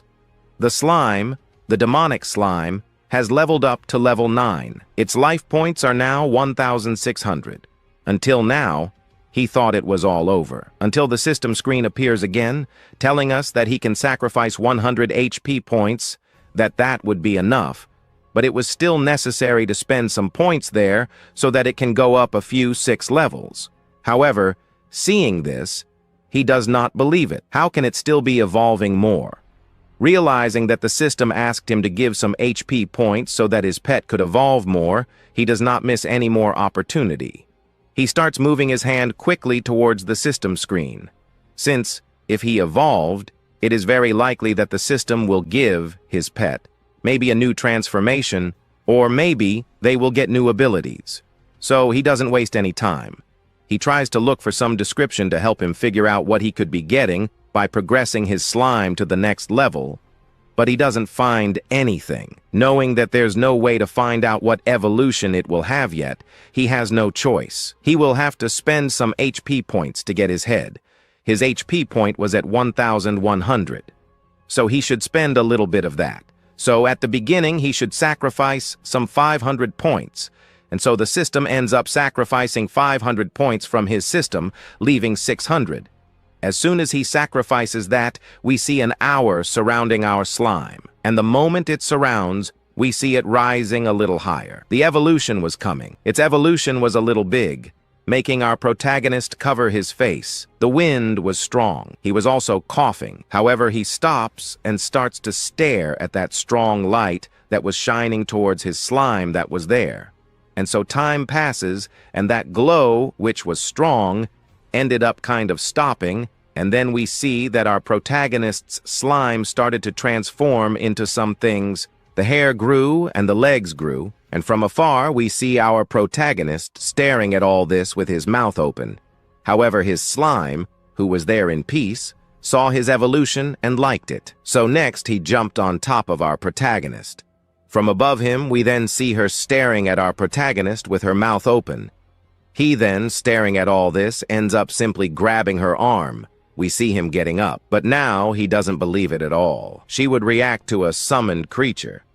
But in any case, he can't leave her like this here. He opens his system screen and then takes an outfit from his system. After he gets it, he pulls it out and then hands it to her. She just asked her to take it and put it on.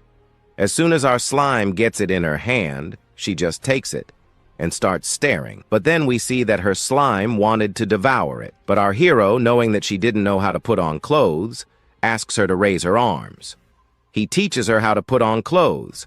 And then we see our protagonist happy, because out of nowhere, he suddenly became a father. Meanwhile, we see her opening the system screen, showing 0.1 defense. Now that everything has calmed down, he ends up wondering why the summoned creature could be using professional equipment. Could it be because she managed to have human form? He still hasn't seen her new attributes after the evolution. For that, he ends up taking a look. Opening the system screen, he realizes that the demonic slime was at the initial level. Its level, which was level 9, went up to level 15. The hit point, which was 1,600, jumped to 2,700. But the skills there, some remain the same, but there are 2 new skills. And one of these new skills she got, the attack skill, and only 1 target. She also got strong acid rain. She throws a part of her body to form a rain cloud, releasing acid rain, the result of which we already know what happens to the monsters and to any opponent who wants to face our hero. And while he was staring at these 2 new skills he got, he realizes that they must be quite strong. He has to be testing these skills he got on some monsters, and as soon as, of course, he has that opportunity, he will try to do it. While our Lin Tianhao was there just staring at his system screen and watching the evolutions of his slime, behind us we found the 2 members of our protagonist's group. They wondered what Lin Tianhao was doing here in this forest. But anyway, they will be looking for him, since the mini-map showed the location of our hero. and so they and their group end up approaching him. She continues on her way through this dense forest. After a while, she ends up appearing from behind a tree and ends up finding our protagonist in a good mood. Or not so good, because she ends up facing our hero kneeling and, at the same time, facing a slime, something that didn't look so slimy here. The other girl in her group who was following her replies that she was tired. She didn't feel like looking for our protagonist anymore. No. So she wonders if she had already managed to get to the place where our protagonist was. Before she can continue with anything, we see her face turning a little red. She, irritated by this, points in his direction. Then she asks herself, what was Lin Tianhao doing here? Our hero, scared, ends up turning around as quickly as possible and ends up wondering what they were doing here in this forest. She then ends up answering and asking if by chance she was interrupting something that didn't seem so good here. Our hero, who didn't have time to defend himself, ends up getting the verbal abuse. He turns all white and ends up barely breathing. Minutes later, we see the two jumping on top of him to beat up our protagonist. However, while she was beating our hero, he asked for time so he could be explaining. After explaining, she ends up still getting angry and still ends up wondering how she knew that that creature there, which looked more like a human, was that slime of hers that ended up evolving into a human form. After trying to explain everything, she continues to get even more irritated. She sees our hero with some bumps appearing on his head, while crying at the same time. And it seems that while he is still crying, we see that our protagonist realized that they gave him an opportunity. Now that he has time to explain, he gets up and ends up wondering what they were doing here. To do so, she turns to him and ends up saying that it was time to get together so that they could enter that portal to the Black Abyss. And she even came to look for our protagonist, since he did not appear. Our hero, who had been resting there for almost 2 hours, did not even realize the right time to enter the abyss. And before he can continue with anything, our system screen appears. Wondering if by chance our hero and his group wanted to enter the abyss of the Cold Valley. The system even asks if he wanted to confirm the entry. There were 2 options, yes or no. Our story continues. From the last part where it left off. From the last part, where did it stop? Here we find them asking him to get ready now because they should move on. And in the meantime, we return to that group of people who are furious with our protagonist. After a good fight, they managed to take down several powerful rabbits. His sister appears saying that they managed to kill a lot of monsters like that. But even though they still took down a lot of powerful monsters like this one, that one still hasn't appeared. He takes his sword and looks at it and realizes that it seems that things didn't go the way he wanted. After all, it seems that someone has already arrived faster than them and seems to have already managed to kill the unicorn. He looks at the sword while getting furious. So he puts the sword on the ground and realizes that they have already been left behind. They needed to act as quickly as possible to reach this person who is in front of them. Meanwhile, in front, we find all the rabbits knocked down. To this, our bald guy appears and, turning towards them, asks the boss what they are doing. Another extra appears, wondering who it was that stood up to him. They will pay a very high price to buy it back for them. When he says this, the other one wonders if he is an idiot, because that was an ancient divine beast. Besides, this mission of theirs is secret and cannot be announced to anyone. Then he realizes that they cannot be buying back the item that was taken by another certain person. We see that they will have to be stealing this pet from the guy who took the pet here first. The boss's sister asks them to shut up. After thinking for a while, it is very likely that the unicorn was taken by a small group of people. But how could a small group manage to take down a monster like that? To this end, she begins to think that other guilds also do not have fragments, and therefore cannot know that the unicorn beast had already awakened, unless another small group from Dark Tinder, had come across this unicorn beast, and with that, they decided to fight the unicorn, and in the end, they defeated it. And it seems that X was right. Dark Tinder is abnormal, and the divine beast was most likely killed. And this is not a very good sign. And if the divine beast died for Dark Tinder, this would be abnormal, and the difficulty would be quite gigantic to recover such a beast. Even so, she wonders who was the one who took down this divine beast. But in any case, to do this they will be hunting down each person from dark tinder, and with that, they will be killing them. And only then, possibly, they will be able to recover the item. But even so, she begins to think that that boy, most likely it was him. But it would be impossible to be normal, because the world was perhaps not that big, and that thing, most likely, already took their pet, and her face became more and more stressed with the possible revelation. Even so, he already approaches her and comments that their guild, Golden Steed, is not above something like a combat or a discriminatory slaughter of perhaps innocents. But even so, someone who was able to take down the boys hidden is something that means a lot, and they shouldn't underestimate that kind of person. While thinking about leaving, he thinks that maybe it could be that summoner who just broke the record. But that would be too much. And yet, he ends up asking everyone to go back, since they needed to make a report first.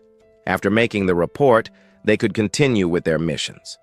He moved forward while asking her to go to the guild, and behind we find his sister who just obeyed, so they leave. Meanwhile, our scene goes back to another location, and here we find the ground being cracked. A glow appears from there, and a group of 7 people appear.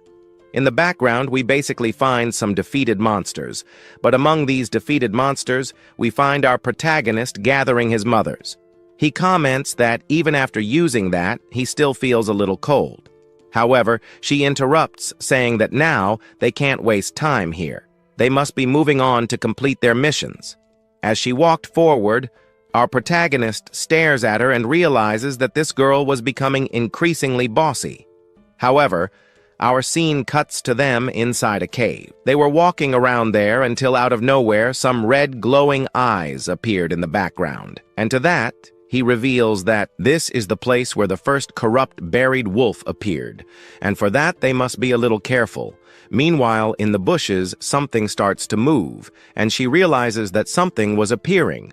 So he asks her to get ready because she will be finishing off every monster that comes her way. 3 wolves appear in the middle of the cave, and there, the moment the wolf appeared, she screams and still wonders how there were 5 wandering wolves in here. And our protagonist realizes that the number of monsters in the first reappearance increased 5 times. This was not right. Our lady ends up realizing that for her it didn't mean anything, since she will be killing each one of them herself. So she advances, calling for Lin Shui.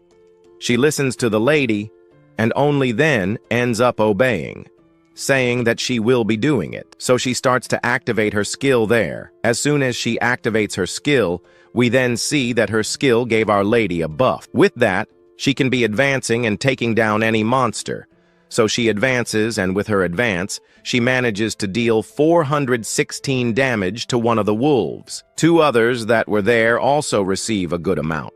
Finally, others that were up ahead also received damage, and he had the terrible misfortune of being caught by her sword. And it was at the moment that she finished taking down the monsters that we see her happy face, and she even says that it was very easy. So they advance and realize that the single damage of Sukir's blow after the update reached 400 directly, and it's no wonder that he's a combat class. With his eyes wide open in surprise, our protagonist just stared. But then she turns to him and realizes that no matter how many of you there are, she, the young lady, will be killing each and every one of them, one by one or all by all. But that didn't matter anymore. He looked at the ground and only realized one thing: why the number of wandering wolves had increased so much. This may be a coincidence, but she turns to Lin Chan and ends up asking him to stop wasting time there and hurry up, since they haven't finished taking down the monster's remains yet. In the end, he understands one thing: that he can't be drawing a conclusion from everything right now. After all, he has to wait for the next respawn point. Only then can he see what's going on. Only then will the truth come to light for them. Only then will he be able to find out if maybe it's a bug or if it's just a normal thing in the dungeon. And our story continues on the mountain chair, and there it rises into the cloudy sky, while some birds fly over the place in the background. And down there, we find our protagonist who was still doing well, until suddenly he realizes that something right wasn't wrong. The two girls realize this, so she calls for Lin Shuai and asks her to give her a buff, since she'll be cleaning up this entire place. She simply agrees. Everything here was going perfectly, until our protagonist asked them to wait a little. The ground started to shake. They wondered what was happening. Then, out of nowhere, the ground started to shake more and more. Even so, in this whole situation, she asked them to remain calm. After a while, the shaking stopped, but some snow started to rise from the ground, and from it some purple monsters came out. And also from within these purple monsters, some wolves also appeared. And these wolves walked towards our hero. From afar, our protagonist noticed that these monsters were hidden inside the layer of snow. Right away, he realized that this was also the wolf's hunting matrix. Up above, we found our protagonist and his group, all surrounded by some wolves. And in front, there were some giant monsters surrounding them too. Soon, Lin Shuai ended up wondering how there could be so many monsters like that. The other one wondered what they should do, since they were surrounded. Now surrounded, our hero looks to the side and realizes that the wolf was there, but he realizes that these monsters were not attacking without purpose like before. It even seems that these monsters have evolved and gained a bit of intelligence. However, we find those two monsters up ahead that ended up attacking.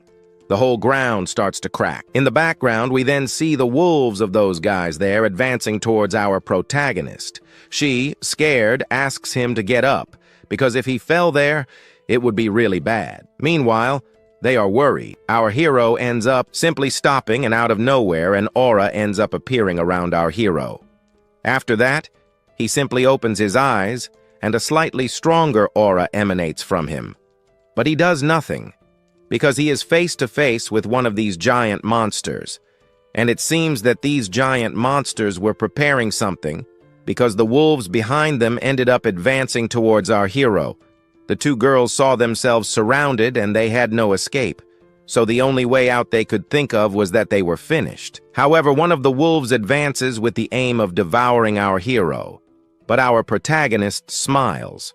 With that, he then raises his hand. The wolves end up stopping because something bad was going to happen to them. So, he summons his slime. As he did this summoning, an aura emerged from our protagonist. Meanwhile, we return outside the portal. From there, we see a dark aura, quite powerful, emerging from that portal. A group of extras who were outside wondered what was happening. The ground was shaking. The other one, who was just staring, simply opens his mouth and starts looking up. Then he shouts that there was some kind of strange movement at that entrance to the portal. Out of nowhere, someone screams for help. The other one covers his mouth and can't believe what he's seeing. One of the guards, who was just watching everything, ends up not believing what he's seeing. Because right then, this guard looks down and comes across one of the humans who had entered there before and is crawling. He asks for help, while he stretches out his hand towards him, saying that the Black Tide Revolt has just started. He doesn't believe it and doesn't understand almost anything. He wanted to know the answer, but we can see that he couldn't hold out there for long. He ends up closing his eyes and, let's say, he leaves for another world. He keeps trying to wake the guy up, since they don't understand the meaning of the Black Tide. Out of nowhere, a system screen appears saying that the professional's death hall has just started, and the countdown for the transfer of 5 deaths has just been announced to everyone. And from afar, we found out that it wasn't just one person, but other players themselves who just disappeared out of nowhere. Only the skeleton was left, and the people don't understand anything about what was happening to them, because it seems like everyone was killed there. Out of nowhere, the portal ended up being opened again, and from the portal, some other skulls of some people appeared again. And that thing ends up falling to the ground, drawing the attention of the other players who were there. The other looked at the system screen and ended up not believing what was happening. The difficulty of the Black Tide has just changed. The system screen appears to us, already saying that the difficulty has been changed to Nightmare. The difficulty level has increased. It is definitely not something that can be challenged by just anyone, and for that, it was necessary to quickly inform the mayor. The Black Tide was revolting against the humans. He opened his mouth, shouting for us to quickly call for help or something. While he was desperate, our scene goes back to inside the portal. Inside the portal, our hero was still holding his hand outstretched while he was summoning. But suddenly, the wolves that were advancing suddenly stop. But he won't stop just yet. He still wants to continue with his summoning. He asks for his demon slayer to appear, and while he's asking for it, we see one of the wolves wanting to knock our protagonist down as he walks towards our hero with his mouth wide open and grinning. But at that moment, he thought he was going to be able to land a blow on our hero when our dear slime appears and ends up managing to push the little wolf back a little. He ends up being happy when he manages to do this. However, those two monsters that until just now were the strongest end up in for a surprise. They are scared by the strength of that thing, as the slime also flies towards those guys. And there's that, right? And today, we'll continue for you. Our story picks up where we left off. Here we realize that what our protagonist did was enough to scare this monster. The ground near him begins to crack red. Looking closer, we see that the monster not only feels threatened, but also begins to tremble with fear. His eyes widen as he watches what's happening, because soon after he looks down at the ground, where he finds all his pets knocked down. And above him, we see that the damage he inflicted earlier is still there. But while all this is happening, behind those two gigantic monsters, a mysterious shadow appears, and that shadow is our protagonist's slime along with him. After a while, we find our hero there, just chilling, carrying his slime on his back. And just to the left, we find our hero's group, just staring at this and thinking our protagonist was the most amazing guy. Seeing this, they couldn't do anything else. Our hero even considers asking them to back off, because now things would get more serious. So they do, the two of them running toward those rocks over there, still thinking our hero is incredible for what he's done. Now far away, behind a rock, she begins to say that these monsters are getting much stronger, and now wonders if Lin Tianhao could defeat them. The other, who wasn't paying any attention, simply wishes our protagonist luck, because next we see him there facing these two giant monsters. And now, facing us, he even begins to tell us that if by chance he continues to beat these monsters, he'll make sure not even their own mothers recognize him. But, the moment he talks about this, we see them angry. They then, enraged by this, order their wolves to finish off our hero. We then see a wolf roaring or screaming upward. It opens its mouth. Only then do these gigantic monsters grab it, and after it grabs it, we see it firing its weapon toward our protagonist. Our hero just stares at these monsters, getting closer and closer. With its mouth wide open, it tries to bite our protagonist's leg. And now that it's coming from below, our hero turns around and tells his slime to advance and finish it all off. And so it does. It comes off his back and then slides across the ground, speeding toward the wolf. We see the wolf with its reddened eyes just staring at all this. But minutes later, we see our hero's slime grab him, and with that we only see the wolf falling to the ground. And there behind, we find the two of them just staring, also trying to understand the situation, since the captain was being attacked from the front and behind. The other one, however, simply realizes that the strength of the Wolf King and the other wolves are not on par, and now Lin Tian most likely in danger. While they thought he was in danger, we see our protagonist's slime once again transforming into something else. With that, she begins to float in the air. Thus, floating in the air, we see that she ended up opening a gap, giving our wolf the opportunity to bite her. The two in our hero's group realize that, of course, this wasn't a good thing. We see that the bite ended up causing 210 and 198 damage to our slime. Pointing, she asks to look there and notices that her health points were decreasing. And the other one, there, ends up realizing that this was a good thing, since the slime's mucus is corrosive. These two wolf kings are being condemned now, since the slime, no matter if it is bitten, it will not take damage. And yes, who fime? Bit our slime and will take the damage. Meanwhile, we return to the fight. The slime ends up dealing the main damage, but that wasn't its maximum, as it wasn't going to give up so easily. Opening its mouth again, it bites our slime again, causing, this time, potentially massive damage. And the two of them, watching this, open their mouths and end up in disbelief at the strength of this wolf biting our slime. As soon as it bit our slime, it opens its mouth back. The damage done to it was quite gigantic, but even so, it wouldn't give up. But our slime wasn't going to just stand there. It returns to our hero's shoulder. Now that it's away from the monster, we see our hero turning to her group. Realizing that our hero's defense has been breached, she has no choice. She turns to her companion and asks her to heal it. Meanwhile, we return to the fight. The slime and our hero turn to face these gigantic monsters. A quick footstep of the giants was heard in the distance, and two began to emerge from there and run. But we returned to the group of the two women, and we saw that she realized the monsters were coming, so they both needed to be careful, as our slime was being surrounded by the two wolves, and the two wolves were preparing to bite our slime. Our hero closed his eyes and ended up staring at it all. And to make matters worse, we saw that the two monsters were cooperating with each other, and we realized that this thing was intelligent. Meanwhile, she yelled for them to be careful, and then asked them to pull back quickly, wondering what they were doing, since that would also be crazy. Now that she's back, we see that she wanted to at least try to help our protagonist, but our little wolf simply said there was no need to worry, as she would be able to fix everything.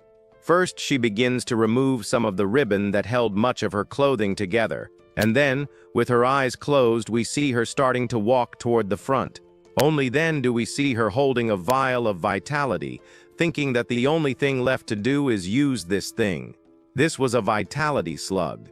Using this strengthens the body for a short period of time, lasting 1 minute. At the end of the effect, the damage caused returns double, and we realize that she also has no choice, thus forcing her to take this thing. She considers taking it. Our hero begins to smile, as now he asks our slime to finally stop standing there, since now she can launch her monstrous attack against these monsters. And the moment she says this, she begins to move. The monsters who had been watching the slime until just now are simply thrown back. A shockwave pushes them away. Meanwhile, behind us, we find our hero's group in disbelief, and at the same time, incomprehension, as the monsters, who until recently had been the strongest, have been thrown backward, fallen to the ground. We see only the dust of snow rising upward. The group of two just watched this all unfold with wide eyes. The other, with her mouth open, was also in disbelief. A little snow is thrown upward, just a little. As that snow is thrown upward, we return to our hero's group, who are just staring at all this, and at the same time our protagonist has his arm raised, and at the same time the slime is in the same pose. The reason for this is that in our slime's hand, there is a wolf. Our protagonist simply forces his hand a little. By forcing his hand just a little, a reddish aura appears. Then he opens his hand, and with that, he could be finishing with the final blow. So he just closes his fist again, causing that wolf that was holding there 211 and 453 damage. Our hero just won't stop. He keeps his fists clenched. Meanwhile, we see that it didn't just stop there, because holding that thing in his hand, we see that the wolf he held in his slime's hand begins to transform into a skeleton, and it begins to fall to the ground, falling in pieces in front of our hero, while our slime, our protagonist, just stares at it all. After all this happens, a system screen appears, telling us that he just killed a corrupted wandering wolf, which he received some rewards and experience for. We see that the two of them are celebrating after finishing off one of the wolves. One of the wolves is trembling with fear, while the other comments that he managed to kill a level 10 corrupted wandering wolf with his own hand. The same wolf that remains below, trembling, even begins to roar in fear. Meanwhile, those giants turn to this wolf trembling with fear and just stare, realizing that the mood has just changed a bit. But this irritates him greatly. He ends up picking up a sledgehammer that was lying there on the ground, floating. With that, he grabs it in his hand and stands up. With it now in his hand, he ends up bringing it down on the wolf, who until just a moment ago had been trembling with fear, crushing it completely. Only after crushing this failed wolf did he start walking toward our protagonist's group. But as he walks, he suddenly stops, because his companion grabs him from behind, and after that, he starts lifting the guy up as if he were nothing. And after he starts doing that, he starts spinning his companion to the side, kicking up a dusting of snow. Then the system screen appears, informing us that a combination skill, the Corrupted Hammer Storm, has just activated. He starts spinning around a bit, then spinning at extreme speed, even raising a slightly purple aura of the two of them. Our hero just stares at it, trying to figure out what this is, a tornado of wandering corpses, or maybe a fusion technique. So, how could a beginner-level Black Abyss monster be using a fusion technique? After the monsters fused, both their defense and attack power increased slightly, and this time, our protagonist will most likely no longer be able to handle it.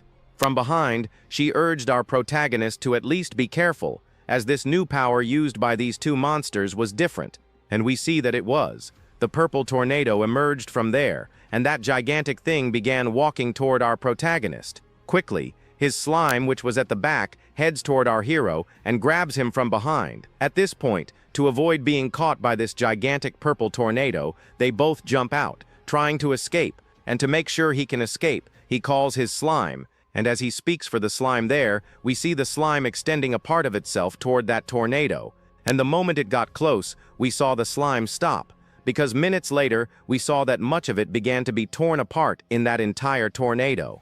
And not only that, our hero increasingly realized that this tornado was sucking them both in, and also they realized that their blow would have no effect on this tornado.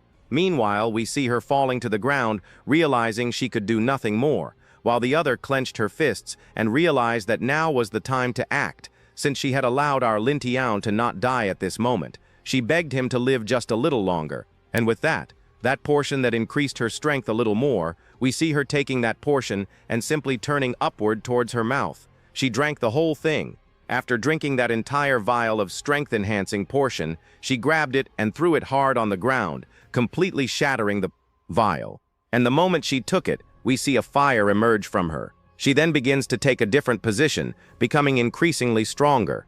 We see her from the front, with her face a little different. A reddish eye appeared, while her face was a little darker. Her companion called out to Serkiang to understand what was trying to happen, while tears rolled down her face. But from the front now, we see that she has used her bear spirit form. A bear paw appears in her hand. Meanwhile, minutes later, after transforming into a bear form, she ends up jumping, and this jump was towards this purple tornado that of course was coming towards the two of them, towards our protagonist. Her goal is of course to try to destroy this thing, and our story will continue from where it left off. There, we see that she managed to transform into something I hadn't imagined. I thought she would be a wolf, but in the end, she transformed into a bear. After this transformation, the same one who was her ally ends up losing it and fainting upon seeing this whole scene. In front, we find the bear in good spirits, just preparing to launch a counterattack, while back there we find her still unconscious. But we return to the bear, who now realizes that with that portion, she has finally managed to achieve the polar bear form, and this is something she didn't expect. But we return to our hero, who was still dealing with that tornado from earlier, and that tornado would be devouring them both. But she, seeing this, wouldn't let it, so she prepared to make a beautiful move. As soon as she prepared herself, she jumped, taking a giant leap, but as soon as she took the giant step forward, some slightly greenish flames emerged from her body. And with that, we see that she prepared herself. Only then does she open her mouth, and after that she begins to roar a little. But we return to our hero, and to do so he turns back, and as soon as he turns back, he ends up encountering another monster. He even wonders where this thing came from, but then he turns to our slime, and after turning, he asks our slime to back off a bit. Then we find that gigantic tornado below, flying as fast as possible towards them. In the end, it was too late, and most likely they wouldn't escape that tornado. No, and to make matters worse, a shadow appears behind him, and that shadow is that bear from before. Our hero opens his mouth, simply watching all this unfold, and from afar we see the tornado almost hitting him, and right behind we find the bear. In the end, he realizes that perhaps today is the day he will die. To do so, our protagonist even closes his eyes, thinking his end has just arrived. But minutes later, he opens his eyes and realizes everything was fine. Then, realizing he was fine, someone calls out for Lin Tianhao. He looks up and realizes that it was his companion. She tells him not to stand still and to attack this monster as quickly as possible. He then realizes she is Su King, and realizing she is his companion, he begins to control his slime. Behind him, his slime begins to grow larger and larger, sprouting a kind of tail. From afar, we only see the slime's size. Meanwhile, we return to her. She is surprised to discover our protagonist's true power up close. But we return to the monster, which then raises its axe. Then, it would bring it down on our hero. But it still wasn't enough. His eyes even begin to glow, but he still needs to take a step back. And before he can continue with anything at all, we see her asking him to speed up, since, well, the monster was preparing to fuse again. And we find her floating in the air, roaring at our hero, her goal being to yell at him to pay attention. Our hero, however, just smiles and then says he won't let this monster use a trick it's used before. Again, to do so, he summons his slime, and as soon as he summons his slime begins to grow larger and larger on our protagonist. Then, behind his back, that slime begins to move toward the monsters, and the monsters that were grappling again end up being separated by brute force. Even using his strongest strength from his slime, he believes that perhaps this isn't enough. To do so, he clenches his fists, concentrating more force on a single point. With that, the slime grew stronger and stronger, managing to dissipate the monster's fusion. And not only that, it also caused the monsters to evaporate. And with all this, the big bear, who is Su King, ends up celebrating. And not just for that, but also for having managed to get there in time to help our protagonist. And how wonderful that they finally managed to defeat these two monsters, which, by the way, were the strongest of them all. While thinking about the celebration, out of nowhere, our big bear ends up widening his eyes. Our hero lands in front, still celebrating as before, happy to see he's defeated the monster. Looking up, he sees his health bar almost empty. But if he had continued, he would have died already. Our protagonist was already feeling great, but looking at her, and right there then we find our protagonist turning to our bear, and discovering that he didn't know she had this transformation. He even wanted to know how she had achieved this transformation. A little negative. Her health ended up decreasing to minus 4,666 health points, but her main health still had 4,676. The reason her health had dropped almost completely was simple. The portion she took would give her twice the damage she received. And after, let's say, receiving that negative point from that potion she took, we see our bear simply losing it. She ends up falling to her knees, and as soon as she fell to her knees on the ground, we see her just lying down. Our protagonist, of course, seeing all this, didn't want anything bad to happen to her, so he approaches her to see what happened. After reverting from her bear form, the girl falls hard to the ground, and the hero desperately runs towards her. He holds her in his arms, worried, and notices that her life bar only has 10 points left. The girl is weak, bleeding from the mouth, and thinks that with so little life left, any blow would be fatal. The protagonist quickly takes out a healing potion, telling her not to worry, as he would help her. He then carefully tries to give the potion to his companion, who is still unconscious. Little by little, she begins to regain consciousness, slowly sitting up while putting her hand to her head. The hero sighs in relief when he sees that. Thankfully, she seems to be okay. Suddenly, his expression changes as he feels something soft in his hand, and he wonders what it could be. He then realizes that his hand is in an inappropriate place and is completely embarrassed by the situation. The girl opens her eyes and sees him, calling her name with a confused expression. Seeing his companion up close, the protagonist gets a nosebleed out of embarrassment. She finally realizes where his hand is and angrily calls him a pervert. With all her strength, she slaps him across the face, screaming that she's going to finish him off. The blow is so strong that it throws him backward, making him fall abruptly to the ground. She stands up, now in a new form with fox ears, and screams his name in great anger. On the floor, he tries to defend himself, saying it wasn't his fault, but she threatens him if he tells anyone. She grabs him by the shirt, her face red with anger and embarrassment. He realizes she's just embarrassed. The girl shakes him, asking if he understands. He quickly agrees, saying he saw absolutely nothing. After hearing his answer, she finally lets go of him, pushing his shirt away with disdain. She then turns around, warning him once again to keep his mouth shut or he'll be in trouble. He just watches her, sweating coldly, as he realizes that her threat is quite serious. She then tells him to get up so they can check on Li Shui. He promises to keep the secret. The two then run together through the snowy forest, towards the place where their other companion fell. Soon, they find Li Shui lying on her back on the ground, still unconscious from the shock of her transformation into a bear.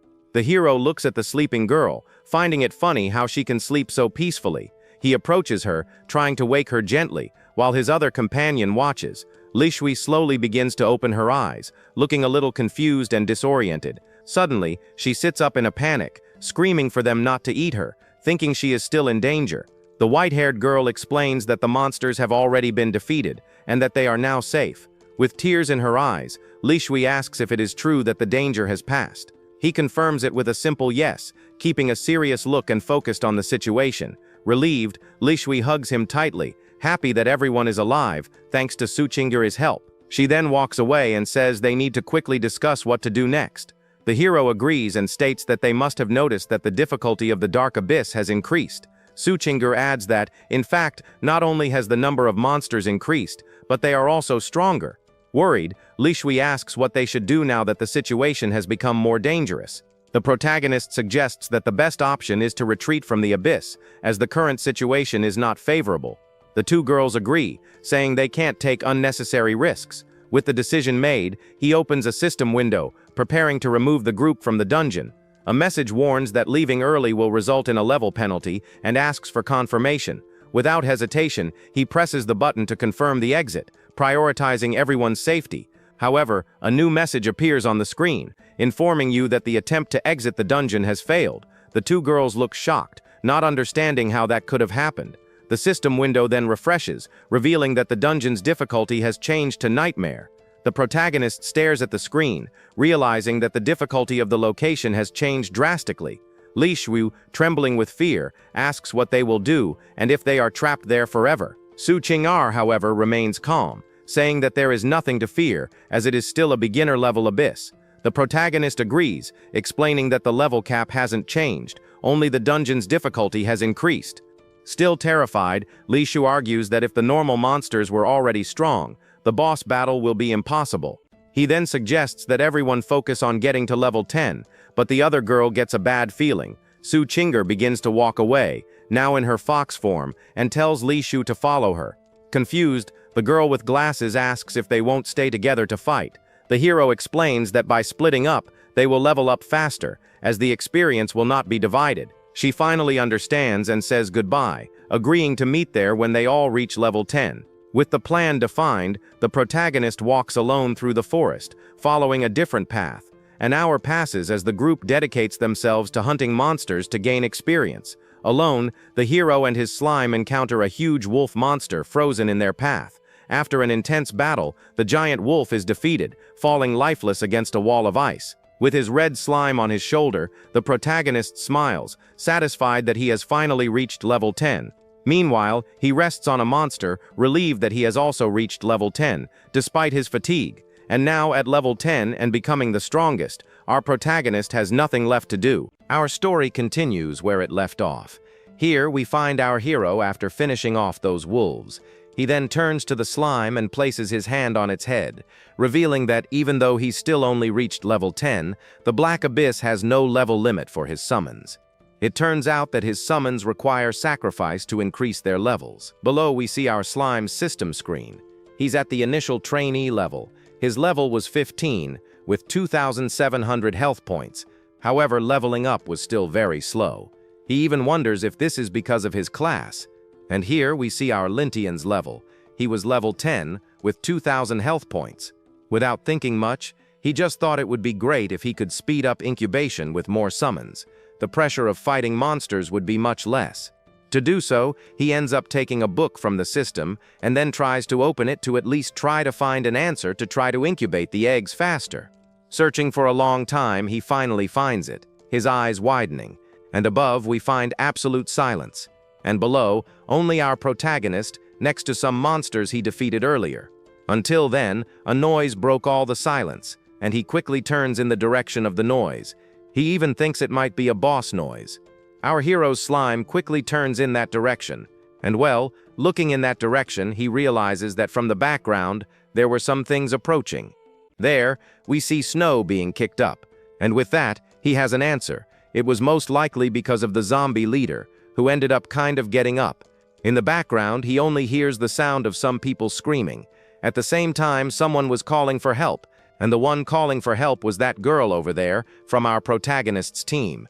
She ran as fast as she could from the boss, but the boss was too fast. He tried to hit her as quickly as possible with his club, but she accidentally tripped and fell to the ground. Fallen to the ground, she turned around to find the boss preparing a skill to land on her. Her companion, who was still running, turned around and called out to Li Shui. She simply asked her to get up and escape as quickly as possible, but she realized she wouldn't be able to, so she turned around as quickly as possible. Turning around using her beast form, she gained a little more speed than normal, managing to get close to her. And now, close to her, she managed to push her slightly to the side, preventing the boss's club from hitting her. And here, in the background, we found an explosion happening. Meanwhile, to the side, the two of them were thrown. And now, on the ground here, we see the two of them standing still, and we see that her mana has finally run out, and it seems she has no escape from these monsters. But here we see her still being pushed back, and that club was approaching her as fast as possible. She was trying to protect her friend, who still didn't have enough strength to defend herself. She crossed her arm, but we saw that wasn't enough. And here, at the point, she was about to realize there was no escape. She was going to be caught by him. And here we see her face revealed, one of pure astonishment. In the end, that club ends up hitting the ground, and she isn't caught. But even so, she was thrown back with all the force, and as she was thrown back, she took about 2,200 damage. We only find our protagonist and his slime running as fast as possible toward them. He called out to them. At the same time, his slime also ran there to help. That is, to help them avoid taking any more damage. The two who were flying backwards ended up being stopped by our slime. She took a hit, but she managed to do what she wanted. Our protagonist asked. Now, standing still, he approaches her. He asks if she's okay. Meanwhile, we see her just coughing. And here we realize that yes, our protagonist achieved what he so desired. He protected her. Unfortunately, our bear, however, suffered greater damage. Her hand was partially injured. On the other hand, she even lost sensation in that part. And looking back, we see that fusion of those zombies again, turning into a gigantic tornado. That thing approaches the three who were lying there on the ground. Our protagonist, now irritated, turns around, teeth gnashing. At the same time, a gigantic foot finally steps on the ground. Two red eyes appear amidst that purple smoke. And now, he asks them to be careful. This zombie leader was much stronger than before, and indeed, he was different from before. We see here the difference between before and after. The monster looked more like a human being. Meanwhile, below we find our protagonist, almost closing his eyes in pure rage, and at the same time in fear, as this thing here was twice, or maybe even 3 times, stronger than the monster the three of them had defeated earlier. Since this was a level 10 monster, its health was 30,000. And to make matters worse, this little zombie here ends up summoning other zombies and even wolves to help him defeat his opponents. But below, we find our bear, who was at half health. However, she still called out to Lin Tianhao, begging him to flee, as he wouldn't be able to defeat something like this. With that, we see the monster roaring toward their group, and all this pressure was placed upon our protagonist's group. Our hero, unfortunately, doesn't stand still. He gets up as there's no longer any escape from this fight.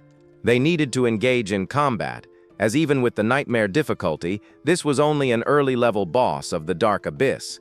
As long as he destroys the crystal core in its chest, they'll have a chance, perhaps slim, of defeating this monster.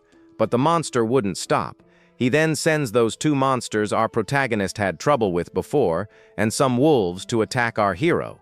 So both of them run toward our protagonist. Sensing danger, he calls out to his slime and tells it to prepare. Recovered, our slime prepares and then moves toward the wolves, which are weaker. Only then does it head toward those monsters from before, which they had trouble taking down. So he approaches as quickly as possible. The monster prepares its club to strike our slime. Of course, before it can do anything, the system appears informing us that the weaponization skill is complete. And just below, we find our slime smiling and at the same time happy, running at full speed toward the monster. Before she could get close, she uses her splitting ability, dividing herself into 2 parts, thus completely surrounding the monster. The monster was lost for a while, unable to understand which of the 2 was the real one. Below her feet, she was moving at an extreme speed, but the monster was also moving at a fairly high speed toward her.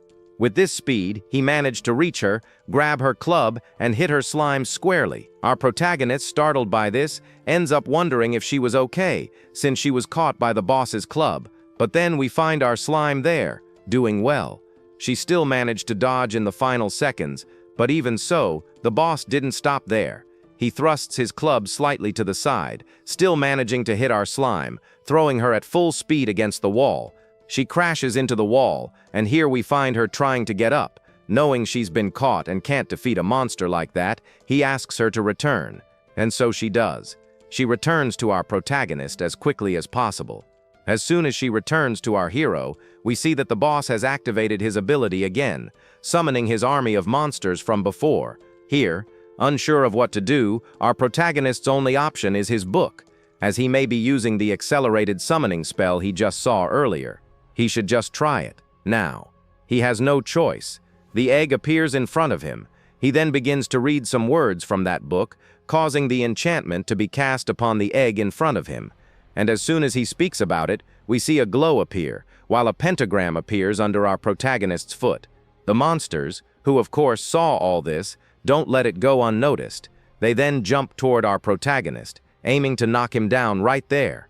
All the monsters tried to do this, and with each passing minute, those monsters got closer. Our protagonist even wondered if this was working, since his time there was so short. Until then, out of nowhere, some cuts appear and throw two wolves back. Surprised by this, he turns to the side and realizes that it was our bear who managed to protect our protagonist.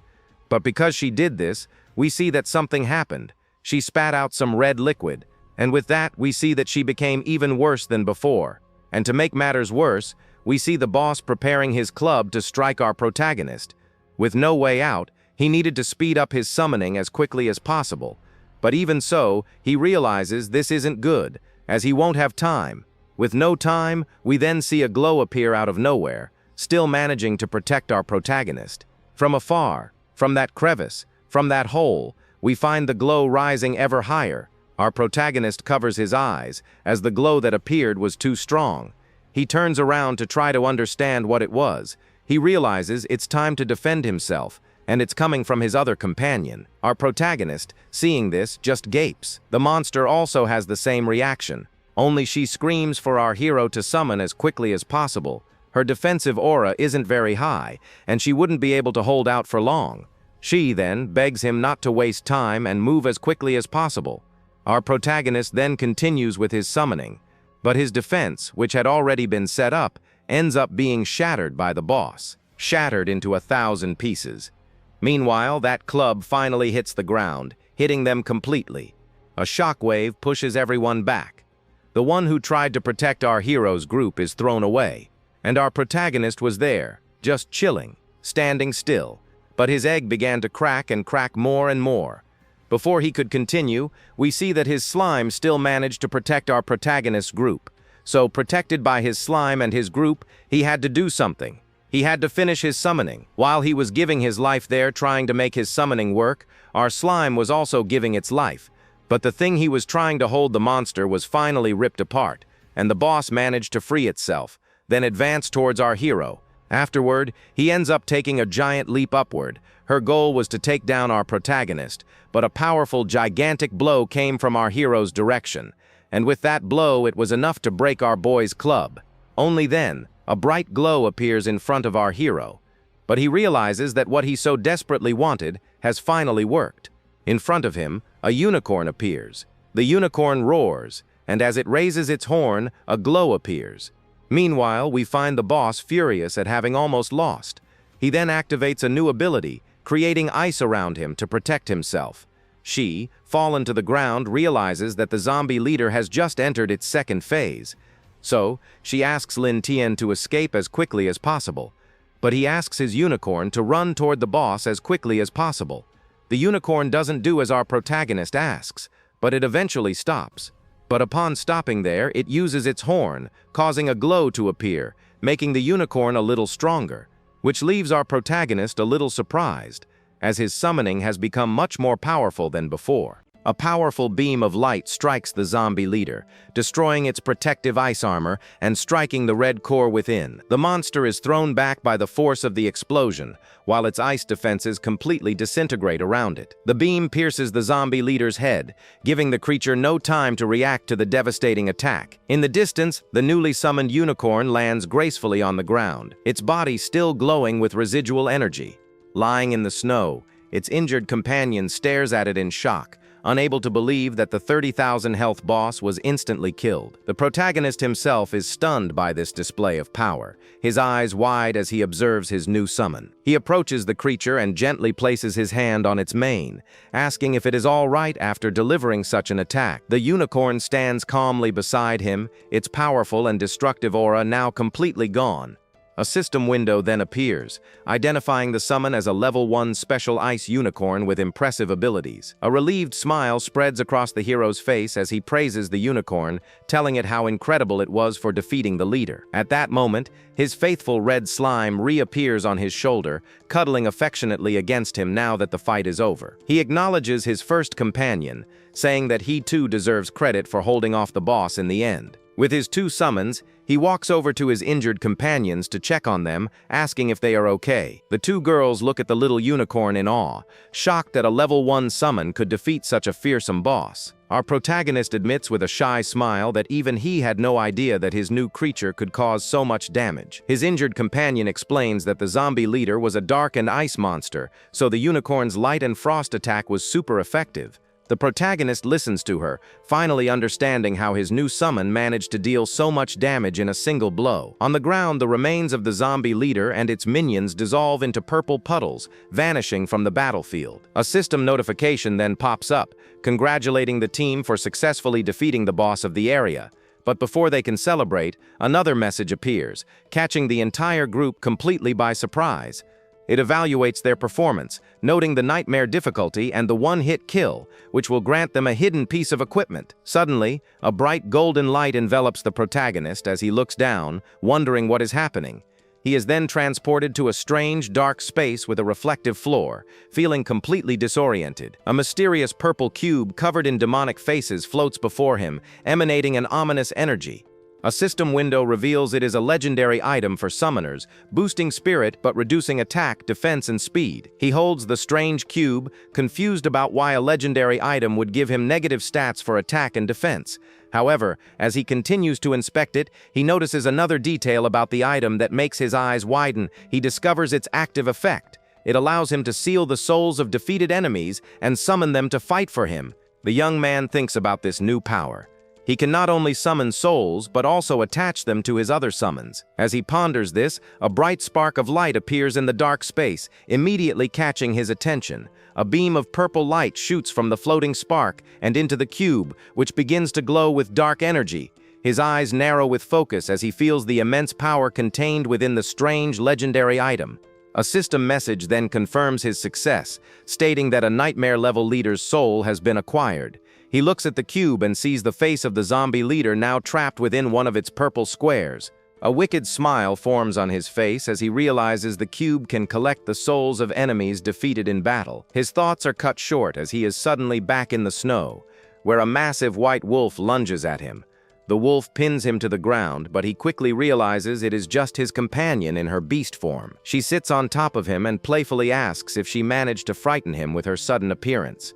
He asks her how she can turn into a wolf now, remembering that her previous transformation was a spirit cat. The girl smirks, revealing that he was not the only one to receive a hidden equipment reward from the system. She shows him a feather necklace, an epic-level item that doubles a druid's attack and speed stats. He is a little annoyed, complaining that her epic gear seems even more powerful than his legendary one.